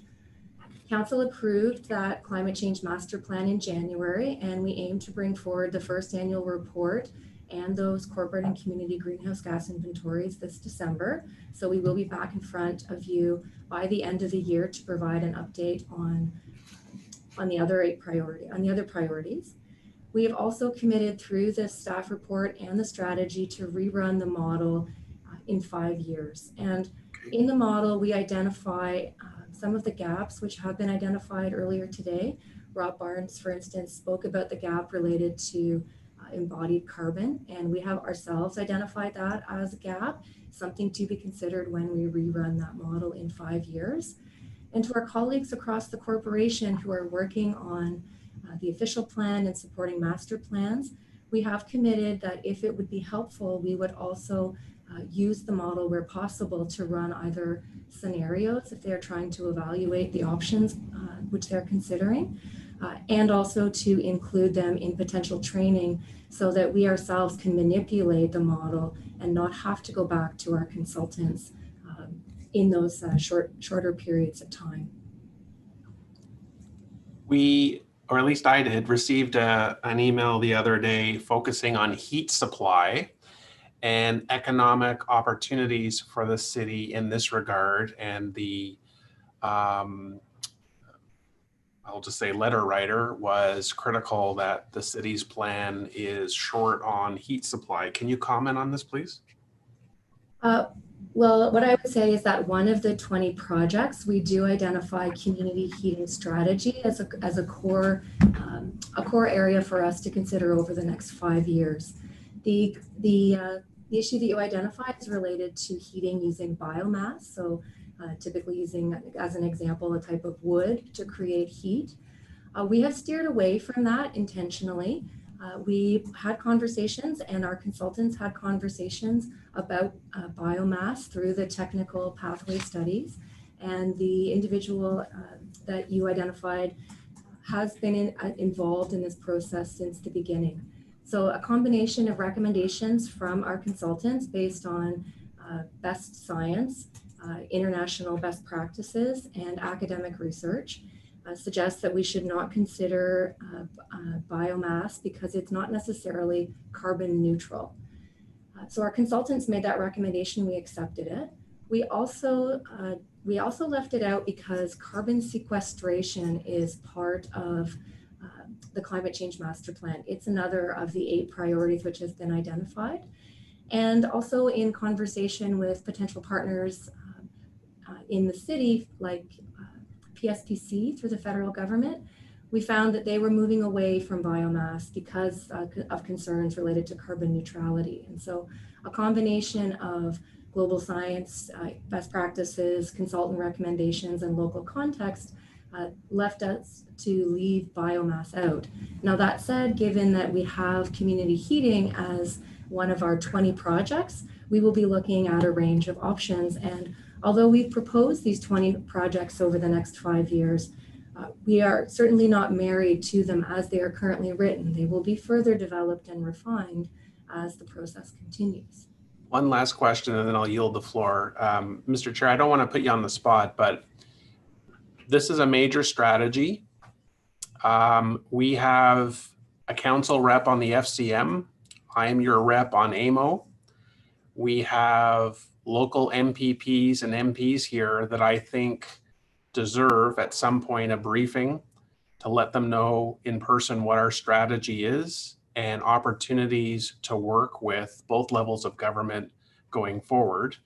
I don't expect an answer today, but I do want to plant the seed that we need to develop some sort of outreach campaign with our colleagues provincially and federally, and think of a way how both myself and Councillor Tierney can advocate and push our strategy at AMO and FCM respectively. So I just want to plant that with you, and happy to discuss further.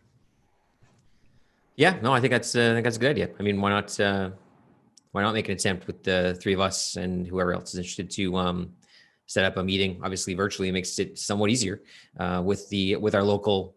We can do a separate one. We can do local MPPs and local MPs, whatever. But yeah, that's a good idea to bring that out and to present this to them with even get Jen or Andrea to be a part of that and present this. I think that would be a smart. This is a plan that we need them on. Absolutely. Thank you. Thank you. Perfect. Councillor Cloutier. Thank you very much. Merci, Monsieur le Président. And Scott, thank you for your leadership on this issue, and to the Vice Chair also. And staff, thank you for your tireless work on this. It is long time.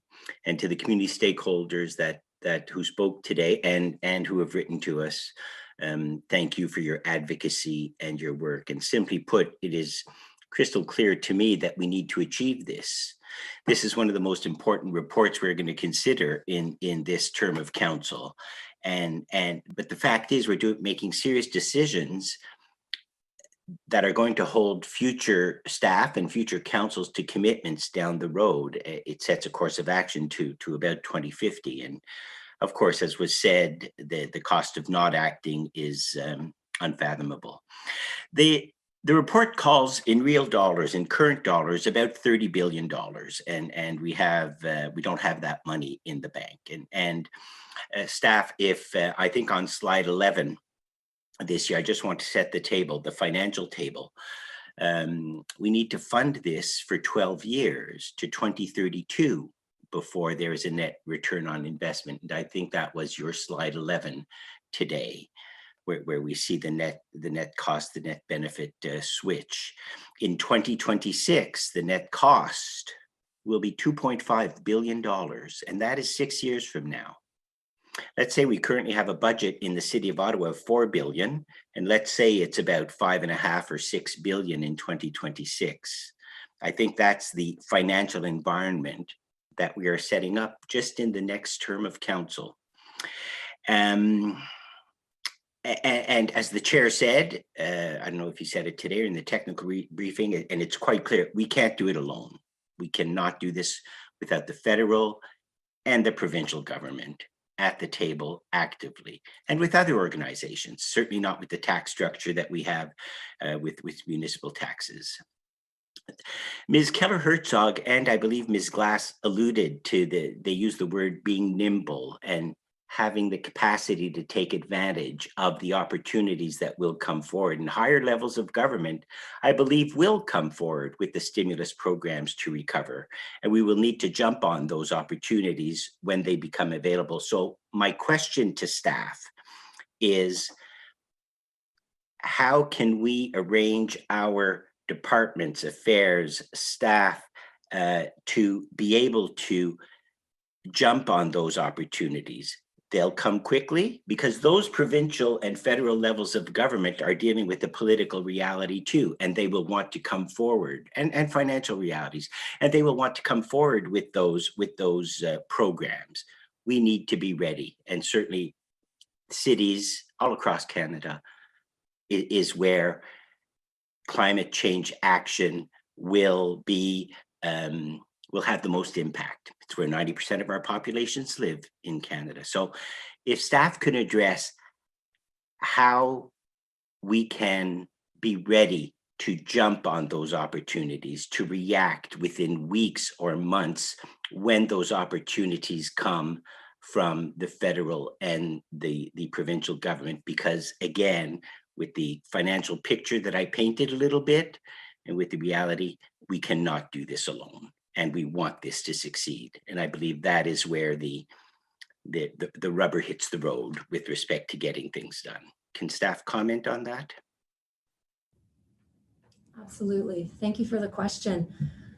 Well, I think what we have right now is a plan before you, which positions us well to take advantage as opportunities arise. We have established relationships with our colleagues internally across the corporation so that we are well positioned to support them if and when they identify opportunities.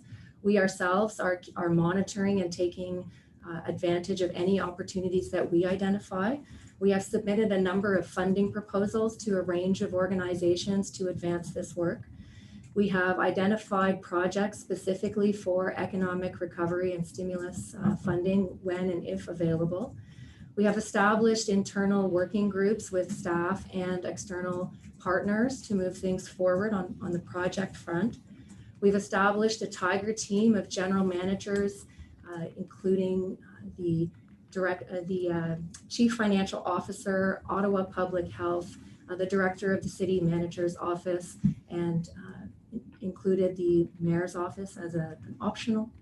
We have established a Climate Change Council Sponsors Group, which represents key committees across the corporation when climate considerations need to be embedded. And collectively, all of these efforts help us to align our priorities, identify where there are opportunities that we may be able to take advantage of, and ideally strategize about how we can move these forward so that we can leverage not only the opportunities, but the co-benefits that come with achieving climate change objectives, whether or not they're on the mitigation side, reducing our greenhouse gas emissions, or on the adaptations. And we've spoken a lot about the financials, and there are clear financial benefits associated with this, but there are also health benefits, economic development benefits in terms of job creation, equity and inclusion considerations, and ideally benefits. So there's a lot of co-benefits that we want to be able to be nimble enough to take advantage of. So we feel that we have some of our key infrastructure and kind of our relationship infrastructure in place in order to be able to move this forward.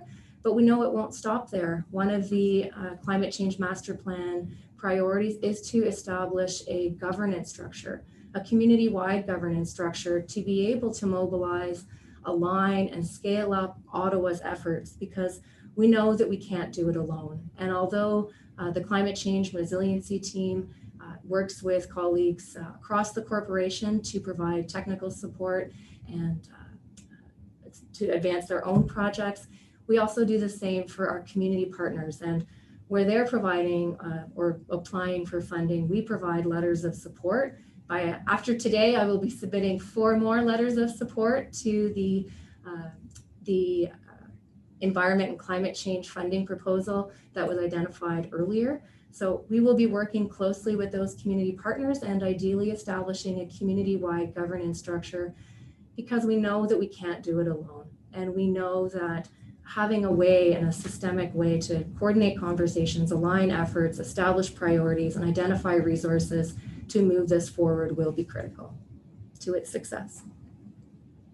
Thank you. Thank you for that reassurance and those details. Indeed, it is the resources, it is the capabilities, the delegated authority to act and to make sure we seize those opportunities, because again, we can't do it alone. And to the chair's comments earlier today with the letter of support from the Treasury Board, I looked at it. There was no check attached. We're going to have to fill in a couple of forms before we get money from the federal government. And I want to make sure that we're that we'll get that support, that we'll get those real dollars, because again, a mere 6 years from now, there's $2.5 billion that needs to be found somewhere, somehow, to fund the initiatives.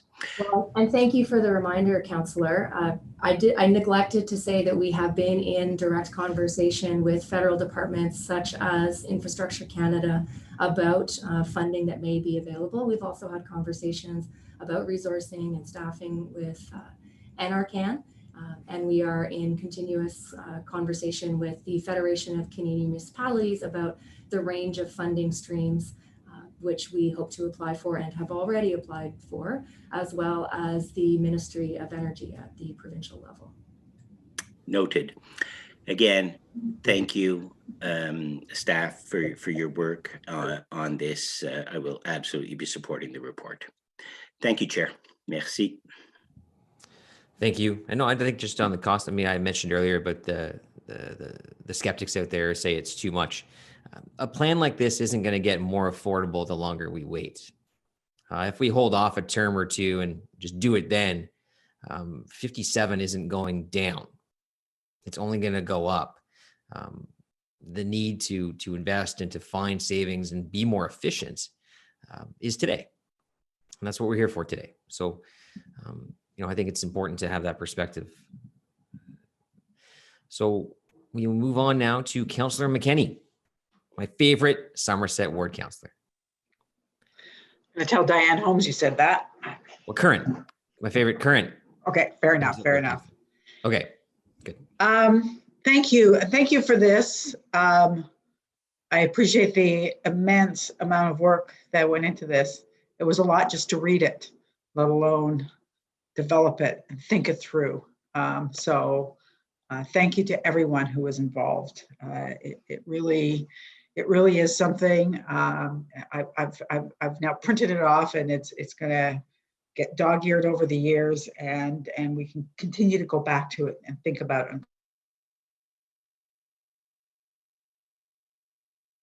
it on committee. That's the brilliance of this document. It's going to come with me tomorrow to Transit Commission. And it's, when we talk about electrifying our bus fleet, because I don't think we're doing that quite quick enough, but it's a lens, and it's not just a lens, it's actually a document with measurements that we can use everywhere we go now. So thank you for that. Just one comment and one question, I think on transportation, just because it's really is our second largest contributing sector to emissions. And you know, and I know we're going to look at this through the TMP going forward, but the plan seems to just commit more thought or more action towards electrifying vehicles. So continues to focus on you know, transportation via vehicles. And when we look at the targets for active transportation mode share, I think it's looking back 21% by 2030, and you know, most by 2046, and 2030 really is around the corner. Like, I hate using that term now that it's being used down south, but it's not far off. So you know, I look at that and I think about, you know, some of the conversations we had over this past few months around, you know, widening sidewalks during COVID, taking out parking lanes, and I really hope that, you know, we're going to consider those targets when we're having those discussions again, because they're very important. If we don't give people space to walk, if we don't start widening the public space for people, those targets are going to be impossible to meet. Not almost, they will be. So I just wanted to just make that comment. And then my question is, and you can respond to that if you like, but and I know that will be a conversation going forward in the TMP, which I very much look forward to. My question is this, and it's the only, when we look at the modeling, the energy emissions and finance modeling, you said in your presentation that you would be reporting back on that every 5 years. So that would bring us to 2025. And I just wonder if, when we look at the short-term targets in community GHGs, we want to see a reduction of 43% by 2025. Is that correct? And then 30% for corporate by 2025. And I just wonder if we're coming back only in 5 years with the modeling. What happens if we're not there? What happens if we're far off? What happens to everything going forward? Thank you. I'll address the first one first, around the transportation side of things. So we've been very blessed that throughout the process, our colleagues in transportation services have been very involved, and they've been involved in a range of ways since the beginning of the project. Perhaps most notably is that much of the foundational data to develop the model itself was provided directly by the transportation services team. The model itself is a geographically based model, and it's on transportation zones. So we worked very closely with the transportation team in the very foundational pieces.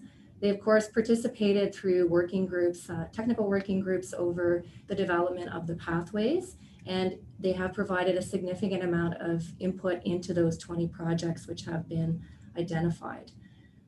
Beyond that, the Transportation Master Plan and notably the Solid Waste Master Plan as well have of course taken note that there are very, very aggressive metrics within the model.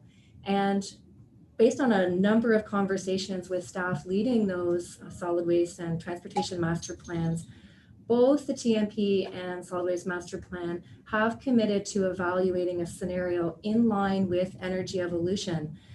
Now, we identified in the presentation that there's a range of risks that in order to achieve those, and that's really the work of the supporting master plans, such as the Transportation Master Plan and the Solid Waste Master Plan, among others. We do have colleagues here from Transportation Services, if there's anything else they'd like to add, or if I've missed anything.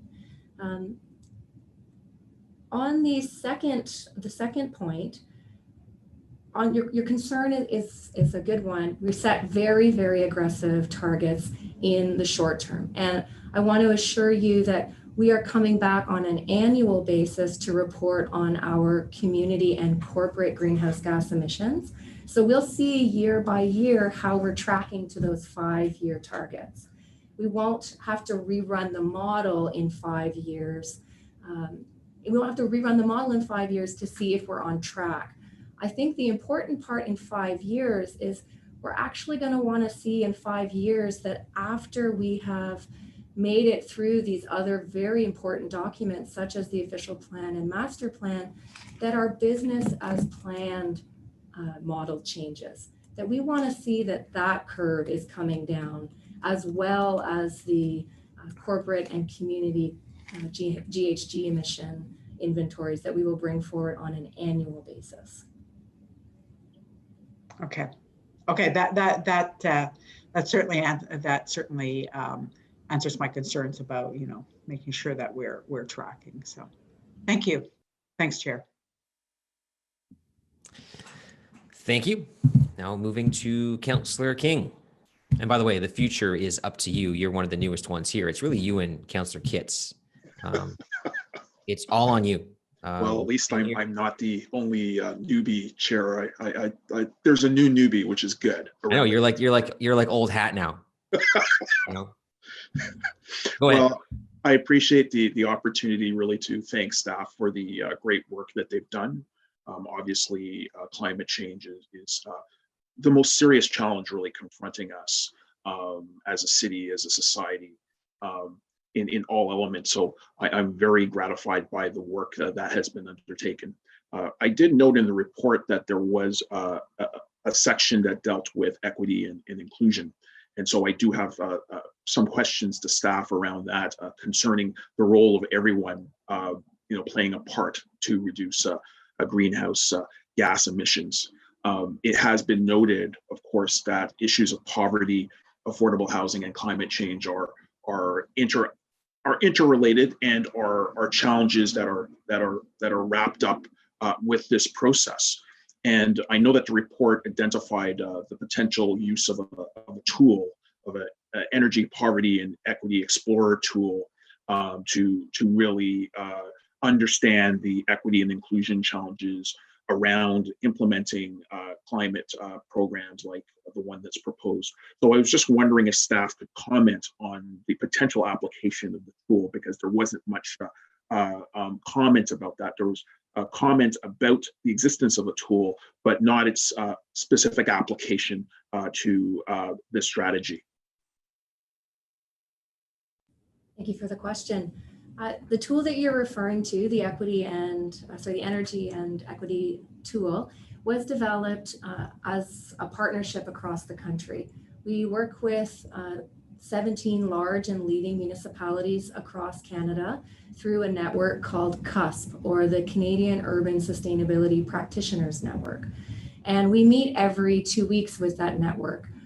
Collectively across the country, we have concerns that there are those who may be left behind in a transition to a low carbon future. And one of the priorities that CUSP has identified is equity and inclusion. And so as a way to understand where there are equity and energy poverty considerations, a national tool was developed that looks at very detailed data across a range of considerations: financial, household income, ratio between spending and income, race, language, education levels, gender, housing typology, renters, owners versus the typology of the housing itself. And that's been done across the country. So any postal code in Canada could go and find out information for their area. We piloted with CUSP a more detailed version of that, where we looked explicitly at what kind of equity and energy poverty considerations do we as staff need to take into consideration as we develop those 20 projects. So we have the foundation of a report that outlines those considerations for us.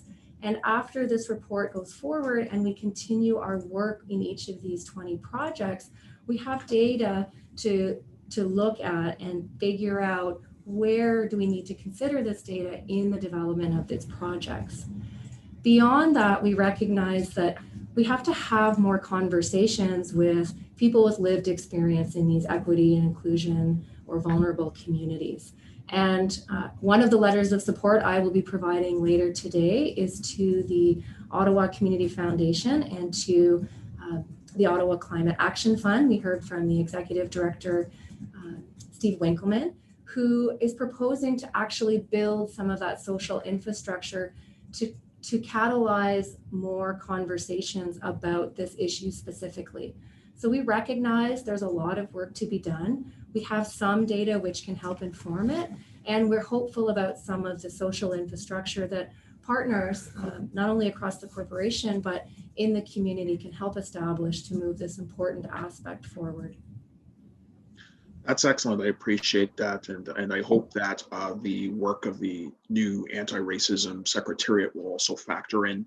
I do know that the new anti-racism office will be undertaking some public consultation engagements or action planning in November around multiple issues. And obviously the environment is a major consideration. So I would hope that there would be some work undertaken there so that there is a tie-in with that office. The other question.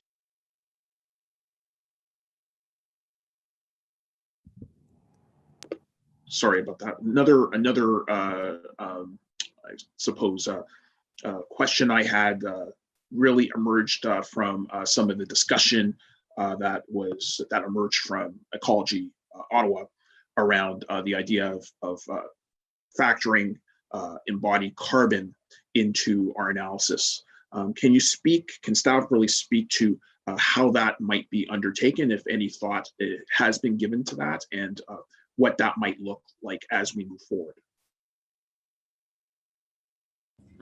Thank you. We have identified that embodied carbon is a limit in the model right now. The direction that we were given as part of this exercise from Council is to establish how we are going to meet the targets which Council set. And we relied on global protocol through our consultants, through input, as we developed the model itself. One of the areas which is still an emerging area is the protocols and is the research around embodied carbon. And so I appreciate both the question earlier as well as Ecology's, Ottawa's response that they would do some digging into more about that. That's an ongoing question. And we've had discussions with some organizations, including Infrastructure Canada, and they've let us know that through their climate lens, it's also something that they're struggling with. Infrastructure Canada does a climate lens on significant projects, those over $10 million, and you have to provide information, and they themselves exclude embodied carbon. They are looking to develop some local information, specifically with the NCC for the regional context, and they're also looking at what kind of additional guidance they can provide across the country about embodied carbon as a general area. We are aware that sort of rough numbers from our consultants is that about 25% more emissions may be kind of in play if we were looking at embodied carbon.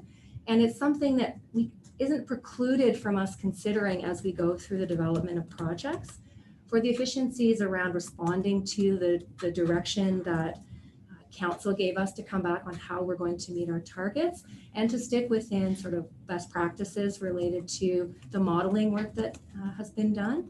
We have left it out for now. We will consider it at the 5-year mark when we do the full rerun of the model. One of the considerations, a core consideration for us at that time, will be that it's very detailed and therefore very expensive to calculate. So we may have some trade-offs as we come into that 5-year review around what the priorities are and how we scope it accordingly.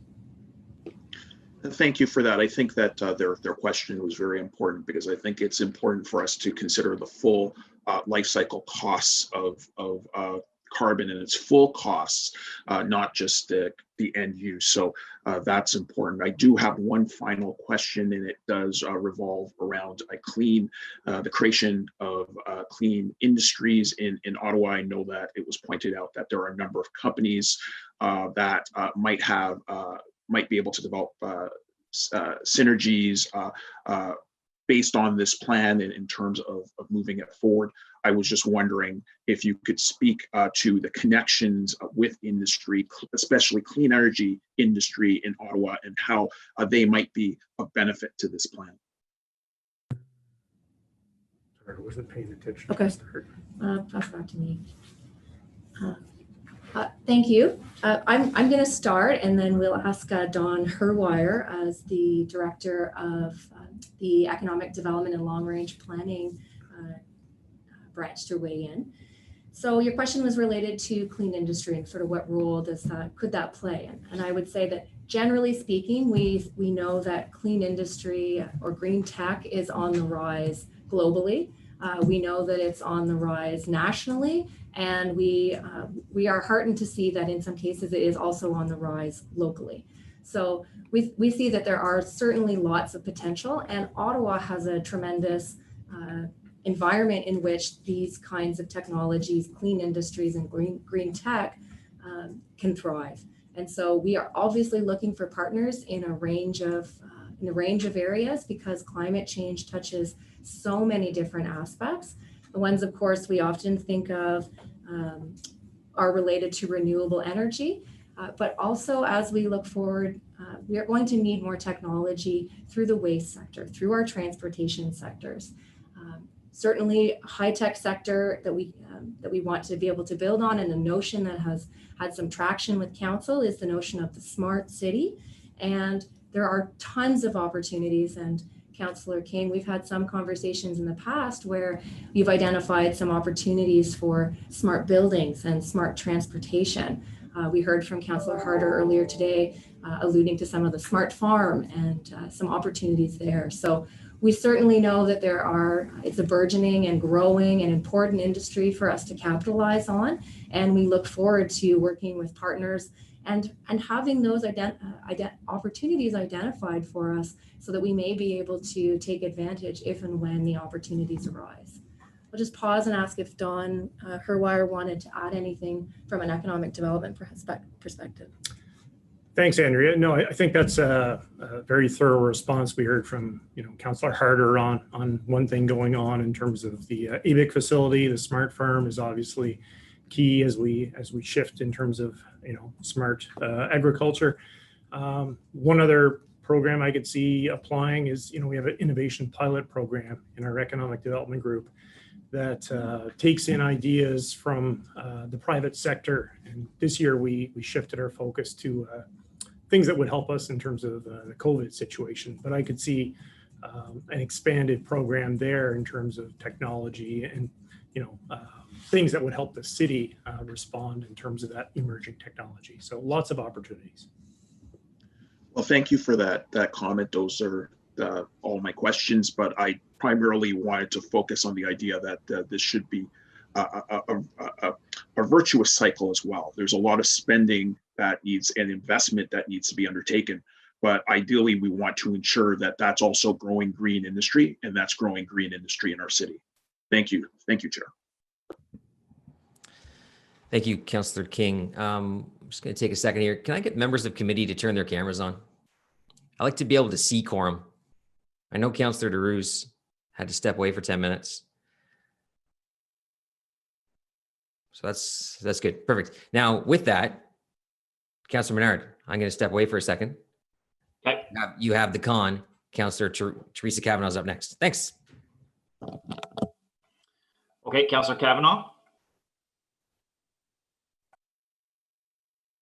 And actually, Councillor Kavanaugh, you asked a question. I believe you spoke earlier, but so you may not be there. Are you there, Councillor Kavanaugh? I am. I spoke earlier to some of our guests, but not to. Okay, you're on the list officially. Go ahead. Thank you. No, I appreciate all the work that's been done. This is. I'm very, very happy that we're moving this direction, and much has been asked by previous councillors, and I appreciate their questions. I guess I just want to ensure that we continue to work with communities. I was very encouraged to hear from Ms. Glass, and also just in terms of cafe and just the idea that there are people in the community who really, really want to do things. And I appreciate the intervention from our economic development team in terms of, listening to new ideas, because I do get those. And I want to be assured that we have a place to talk about them with our team, because that I think that's where the great ideas come from. It is from from residents gathering together and thinking about things, about what we can do better. So I just want to ask about what the process is, so that we can encourage people out there to say, you can go to your counselor, you can, we'll have a network to talk about your ideas of what we can do in the community. Because once we have buy-in from the residents, and I see that's one of the risks that we have is not having buy-in from residents. But if they own a piece of it, if they feel like it's something that they're doing in their community, we'll definitely get more feedback and interest in the big projects as well. So I just wanted to ask if we've how we can go about harvesting those ideas out there.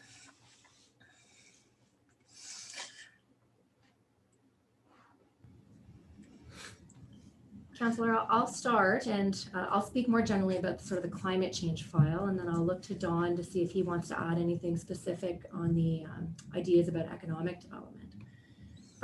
So we agree, of course, that there have been already many great ideas that have come from our technical working groups, our sounding board members, members of staff, both those who have been directly involved in the projects, as well as those who have reached out after having done public or staff internal presentations. So we want to continue to hear those ideas from all those folks.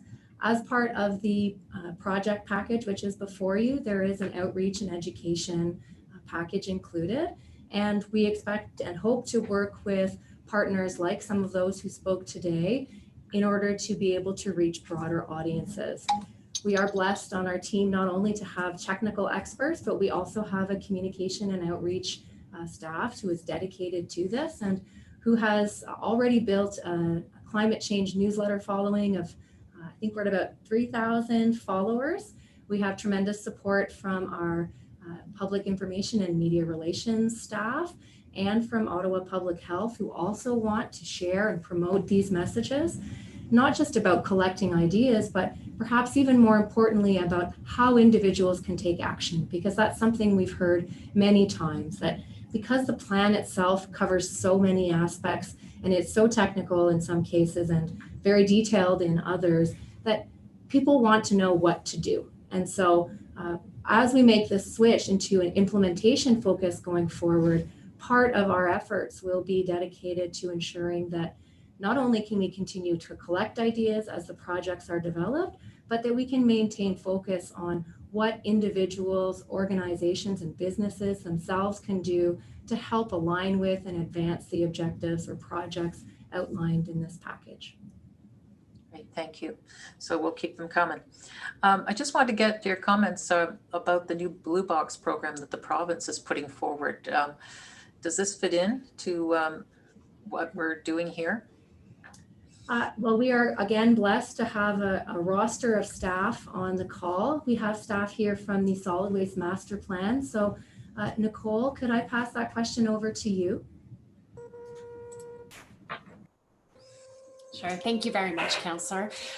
So in terms of the impacts of the city's transition or the provincial transition of the Blue Box to individual producer responsibility, it's something that is being contemplated within the context of the Solid Waste Master Plan and understanding what the potential climate impacts will be associated with that. So we will be further exploring that through the Solid Waste Master Planning process. So we'll hear more analysis soon, I guess, once we get more details then. Absolutely, yes, Councillor. Fair enough. Well, thank you very much. All right, thank you. Thank you for your looking after the committee in my stead, Councillor Bernard. I know it was tough work. Very tough. All right, thank you, Councillor Kavanagh. Councillor Eglai is the last on my list, unless somebody wants to jump on and ask more stuff. Go ahead, Councillor Eglai. Thank you, Councillor Moffat.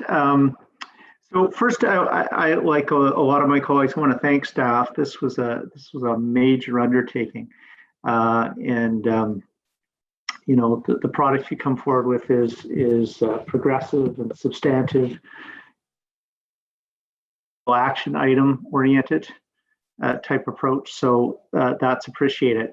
I have a question. I did a little research online actually while I was waiting, so I sort of know the answer. But I have a question that I think is maybe a burning question for many of my colleagues or the public listening.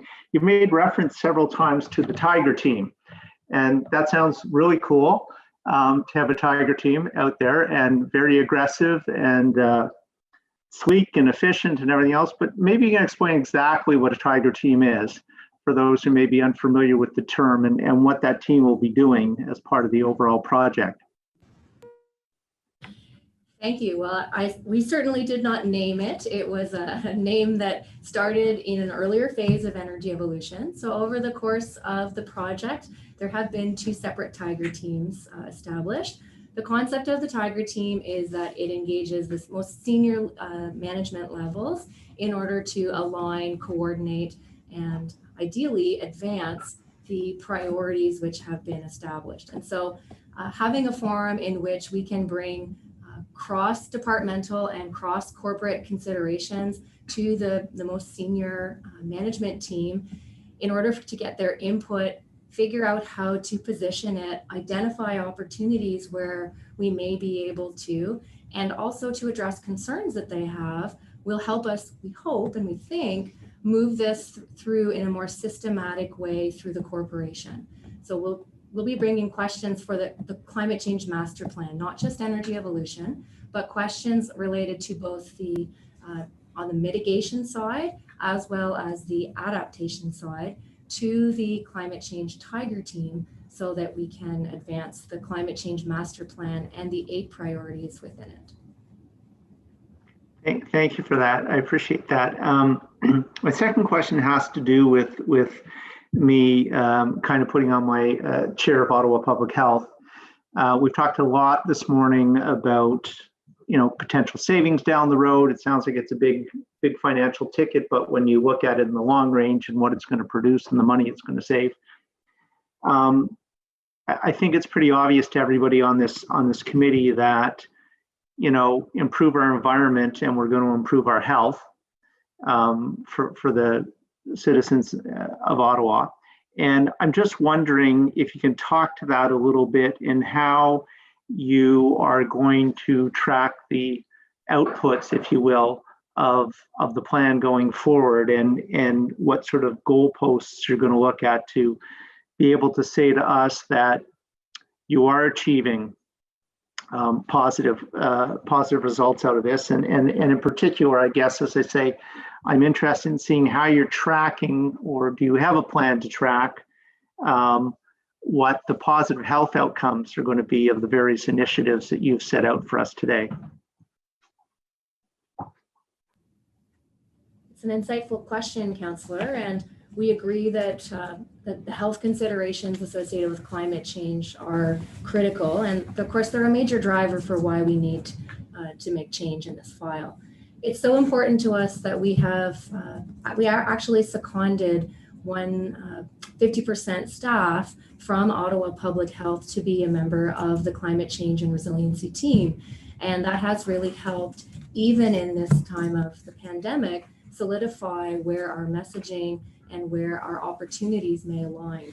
So the question, do we have a plan to sort of evaluate, I guess, the positive health outcomes? I think we'll continue to work with our colleagues in Ottawa Public Health to identify what kind of metrics they use, where we might have some opportunities to look at that. And as we're developing the projects themselves further, I think it will behoove us to think about what kind of health indicators and successes we may see. For instance, the phase out of diesel from a corporate perspective will be an important consideration in air quality. And so I think it's an insightful question, and one that we'll have to take away as we further develop the projects to go forward, not just in the in our corporate perspective, but also in a community-wide perspective, because combustion of anything, reductions in combustion of anything will also lead to improvements in air quality. So something for us to give some thought to as we continue. Yeah, no, I appreciate that. And the reason I raise it is because, you know, and the chair alluded to this in his earlier comments, there's a bit of a sticker shock to this plan when you look at it initially. And I think one of the ways to justify the proposed expenses over the next number of years is to focus on and explain some of those non-financial benefits, those benefits that are going to impact each and every one of us in the city. And the most logical one that comes to mind to me is, you know, the air is cleaner to breathe if it's easier to be outside, if there's promotion of different ways to get around the city.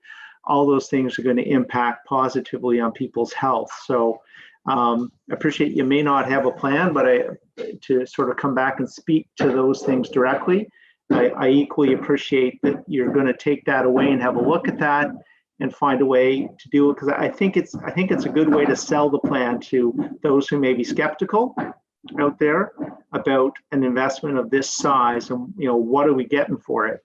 And I think if one of the things we can say, you're getting better health and more sustainable health conditions, I think that would be a really good way to get that message across to the community as a whole. So just leave that with you, and maybe we can talk about it more offline. But I think it's a good thing to track and a good thing to use as an indicator of the success of the plan. So thank you.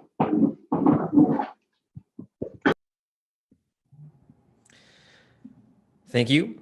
Appreciate that and everyone's comments and questions. Appreciate staff's time. I know on the Tiger team, I was secretly lobbying for Ralston to be named the chair of the Tiger team, just so I could refer to him as the Tiger King.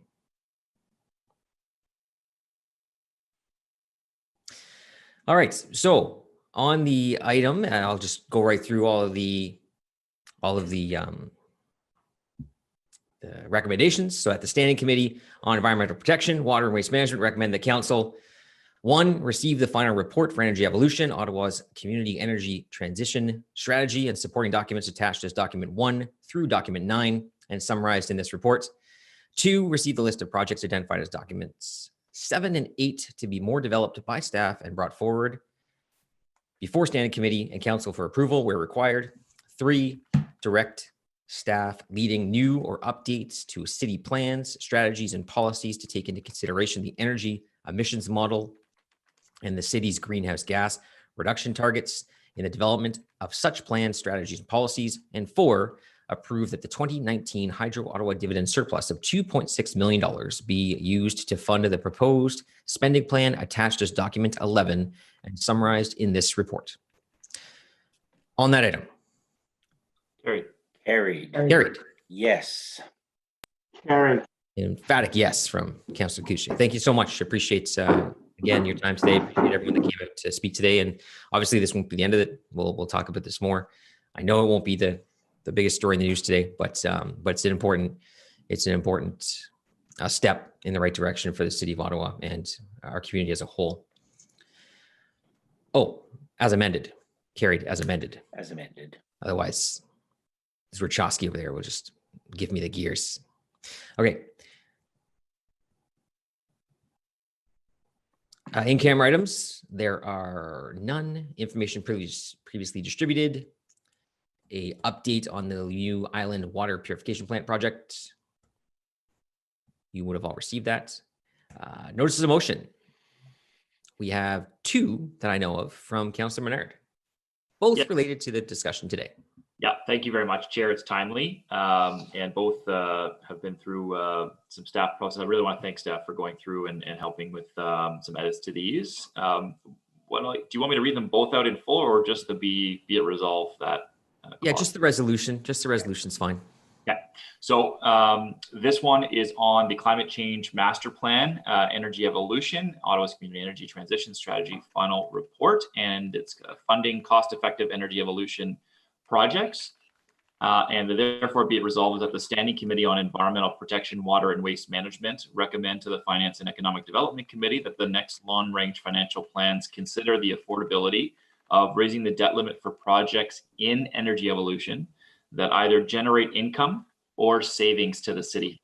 And be it further resolved that the climate change team participate in the development of the long-range financial plans to help identify new funding mechanisms for energy evolution initiatives required by the corporation as per the climate change master plan to meet the 100% emissions reduction scenario.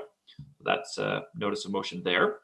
The second one, Chair, relates to fossil fuels and sustainable assets.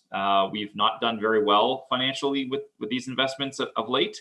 And the therefore be it resolved clauses are that the Standing Committee on Environmental Protection, Water and Waste Management recommend that Council direct Treasury staff to report back to FEDCO at the end of Q2 in 2021 with a summary of barriers to achieving prudent investor status, how they are addressing those barriers, and a summary of actions taken to date. And be it further resolved that the Standing Committee on Environmental Protection, Water and Waste Management recommend to Finance and Economic Development Committee that once Council approves a direction to implement prudent investor standards for the City of Ottawa, that staff evaluate the prudence of divesting of fossil fuels as input to the development of the investment strategy that will need to be approved by Council. The scope of this review will include an assessment of the following: no new purchase of stocks or mutual funds with coal, oil, and gas companies, specifically excluding any new investment in the 200 largest publicly traded fossil fuel companies, and sell-off of fossil fuel holdings from these same companies over the next 5 years. So there'll be an analysis done.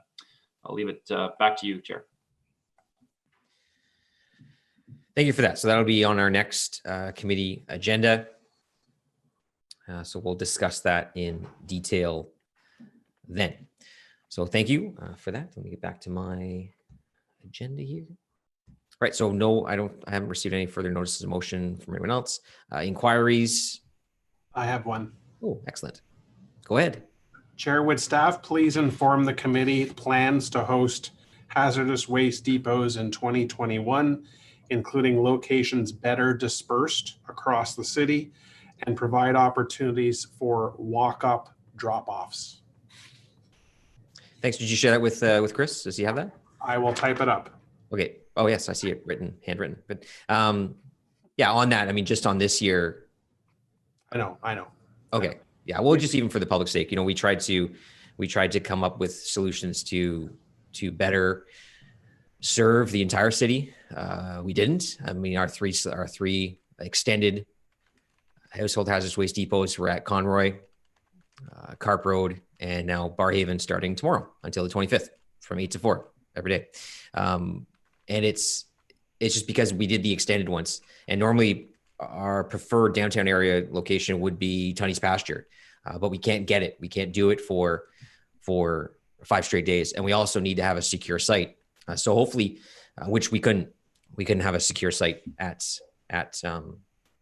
Tunney's overnight and whatnot. So where we can, we can clearly at the city works yards where we have snow dump facilities. Chair, I appreciate that we are doing something rather than nothing this year. But as you know, there's a lot of questions about next year, and that's why I'm filing. Oh, I know. I agree. That's why I was getting to just next year. Next year, I know I've talked to staff, and we want to make sure that we take a bit more time. This year, we were kind of trying to come up with the best solution given the time restraints. But hopefully next year we can come up with some better options and make sure that we're providing that service, which is an important service, to all residents who can access it. Because I fully aware that the 3 sites aren't fully accessible for everyone in the city. So thanks for that inquiry, and it'll be good to get that on the agenda with a response. No further inquiries. I don't see other business. None. Adjournments. Assume one of you folks is moving to adjournment. So on adjournment, is that carried? Carried. Great, thanks. So our next meeting will be Tuesday, November 17th, 2020. And of course, the report from today will go to council on the 28th of this month. So look forward to that. Thank you, everyone. Thank you.